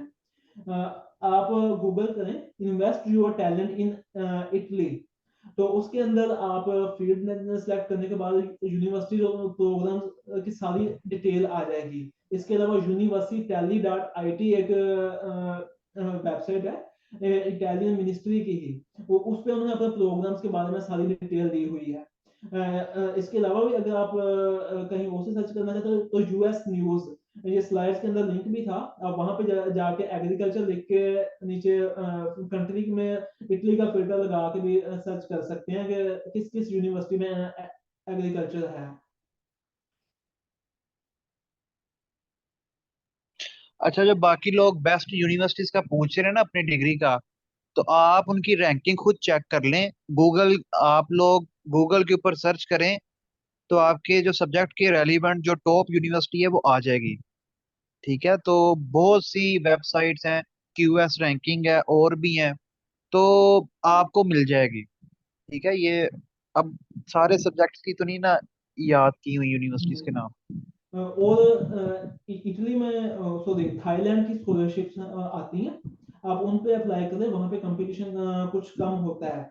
उनमें चियांग माई यूनिवर्सिटी है, वहां पे अप्लाई कर दें। एक है institute, Asian institute of technology, उन्होंने रिसेंटली अभी खैबर पख्तूनख्वा की गवर्नमेंट के साथ कोलैबोरेशन भी की है। और वहां पे काफी अच्छे प्रोग्राम्स हैं, एग्रीकल्चर के रेलिवेंट भी हैं, दूसरे भी हैं। तो आप वहां पे अप्लाई कर दें। वहां पर माइट भी कि अभी एप्लीकेशन फी हो, नेक्स्ट 1 और 2 मंथ में वो वेव ऑफ करेंगे। और यूनिवर्सिटीज के आप एप्लीकेशन प्रोसीजर देखते रहा करें, अगर कहीं पे एप्लीकेशन फी होती है तो वो वेव ऑफ करते होते हैं एक स्पेसिफिक टाइम में। इसके लिए आप लोगों को खुद ही जो है वेबसाइट वगैरह चेक करनी पड़ेगी, क्योंकि ये चीजें पब्लिश नहीं होती पब्लिकली। जी सुकैना, आपने क्या कहना, आपने हैंड खड़ा किया।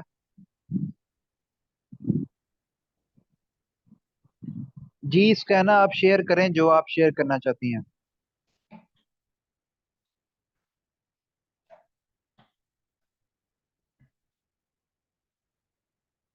जी, आप अनम्यूट कर सकती हो। अस्सलाम वालेकुम सर। वालेकुम सलाम। सर मेरे पास ना हमारे एक सीनियर है जोलॉजी के ना, और वो पीएचडी भी कर रहे थे उधर से, तो वो शायद थे, या उन्होंने ना एक सारी यूनिवर्सिटी के वेबसाइट्स और उनकी सीवीज वगैरह ना उनको एक ड्राइव में करके ना वो हमें लिंक दिया हुआ है। तो आप कहते हैं तो मैं आपसे शेयर कर दूंगी, आप किसी को भी देना चाहें तो। उसमें हर सीट और हर यूनिवर्सिटी के अलग अलग डिटेल्स लिखी हुई हैं, जिसमें अप्लाई करने का तरीका कंट्रीज के हिसाब से और कॉमन ये वेल्थ के जैसे यूनिवर्सिटीज के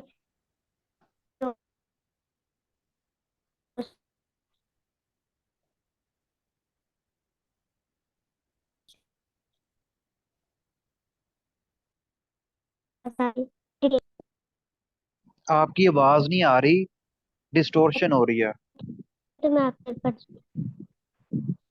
आप मुझे आप व्हाट्सएप के ऊपर मुझे बता देना, व्हाट्सएप के ऊपर से डिस्कस कर लेंगे। ओके, ठीक हो गया। थैंक जी, किसी का कोई सवाल नहीं है तो अब हम सेशन को एंड करते हैं। Thank you so much Hasibur Rahman. तो ये एक लास्ट आपने क्वेश्चन मुझे रिसीव हुआ है जी कि जी वेल हसीब। वेल करना पॉसिबल है या नहीं। ये आप पे पर्सनल डिपेंड करता है। इवन के हमारी यूनिवर्सिटीज में कुछ स्टूडेंट्स हैं जो वेल करती हैं। इवन के वो उन्हें कंप्लीट बुर्का पहना हुआ होता है। ये आप के पर्सनल प्रेफरेंस पर है।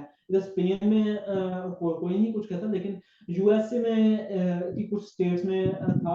यहाँ पे कुछ लोग जो होते हैं वो इस्लामोफोबिया की वजह से रिएक्ट करते हैं। बट इन स्पेन ये चीज नहीं है, क्योंकि यहाँ पे काफी ज्यादा मुसलमान हैं ऑलरेडी। अच्छा, फ्रांस का ना कीजिएगा, फ्रांस में हिजाब के ऊपर पाबंदी है। Thank you so much Haseeb, आपने अपना टाइम निकाल के। और स्टूडेंट्स, मैं आपको एक चीज बताता चलूं, मैंने दोपहर 1:30 बजे हसीब को कहा था, और क्योंकि सुबह मुझे ये ख्याल आया कि मैं ये इस तरह सेमिनार रखूं, तो हसीब ने 5 मिनट नहीं लगाए, उन्होंने कहा जी ठीक है आप रख लें। तो ये हसीब का जो है बड़ापन है कि हसीब ने अपना टाइम निकाला। और thank you so much Haseeb, आपने अपना टाइम दिया और बहुत सी ऐसी चीजें आपने शेयर की जो मुझे भी नहीं थी पता, और यकीनन बाकी लोगों के लिए भी वो बहुत नई चीजें थी। तो हसीब, आपने कुछ कहना है, क्योंकि ये सारे के सारे जो है वो आपसे जूनियर हैं या आपके ही एज फेलोज हैं, तो आपने कुछ मैसेज देना है, कुछ कहना चाहते हो तो आप कह दो, फिर हम मीटिंग को एंड करते हैं। ओके, मैंने ये कहना था कि आप अपना जो राइटअप है ये टाइम से स्टार्ट कर लें। क्योंकि अगर आप लास्ट नाइट लिख के अप्लाई कर रहे होते हैं तो उसमें काफी गलतियां हो जाती हैं। इवन तो मेरा भी ये होता है कि मैंने एक बार अपनी एप्लीकेशन के लिए सारा कुछ लिख के रखा हुआ है, जब मैं दोबारा रिव्यू कर रहा हूँ तो मैं चेंजिंग कर रहा होता हूँ, कंटिन्यूस इम्प्रूवमेंट। ये चीज करें। और दूसरा ये कि ग्रुप बना के अप्लाई अप्लाई करें। कि जस्ट फॉर एग्जांपल आपको कोई फायदा करे तो साथ में मिलकर करें, एक दूसरे की चीजों को रिव्यू करें। और तीसरे नंबर पे कि अगर रिजेक्शन आ जाती है कहीं से, तो डीमोटिवेट ना हो। मैंने 40 से ज्यादा जगह पे अप्लाई किया हुआ था। मुझे 10 से 12 जगह से जो है उन्हें रिजेक्शन भी भेजी हुई है। तो मेरे कोई दोस्त ऐसे भी रहे हैं जिन्हें एक दो बार रिजेक्शन आई है, तो उन्होंने दोबारा नेक्स्ट अप्लाई नहीं किया। कि रिजेक्शन होती रहती है। आप लोग ट्राई जरूर करते रहें, थोड़ा थोड़ा करके। एक या दो बार आपने अपना मोटिवेशन लेटर बना दिया, नेक्स्ट जब भी आपने अप्लाई करना है तो आपने उसी को ही मॉडिफाई करना है, आपको सारा दोबारा नहीं लिखना पड़ेगा। तो इसलिए डीमोटिवेट नहीं होना, अप्लाई करते रहें। तो इंशाल्लाह सबकी हो जाएगी, क्योंकि बहुत ज्यादा स्कॉलरशिप अवेलेबल होती हैं। ये मैंने तो एक छोटी सी ही लिस्ट मेंशन की हुई थी स्लाइड में।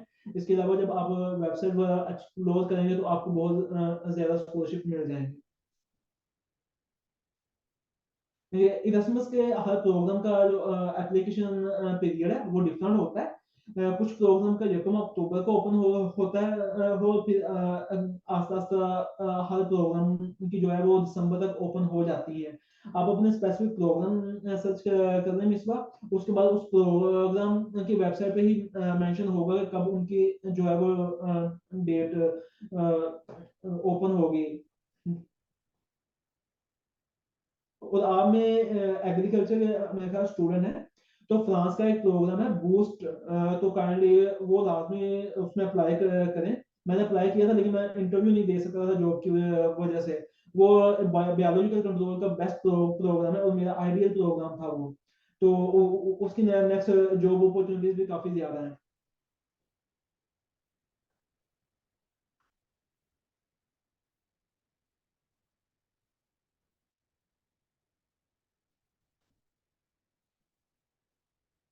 That's all from my side. Thank you so much Haseeb, thank you so much. Allah हाफिज, best of luck to all of Allah you. Hafiz.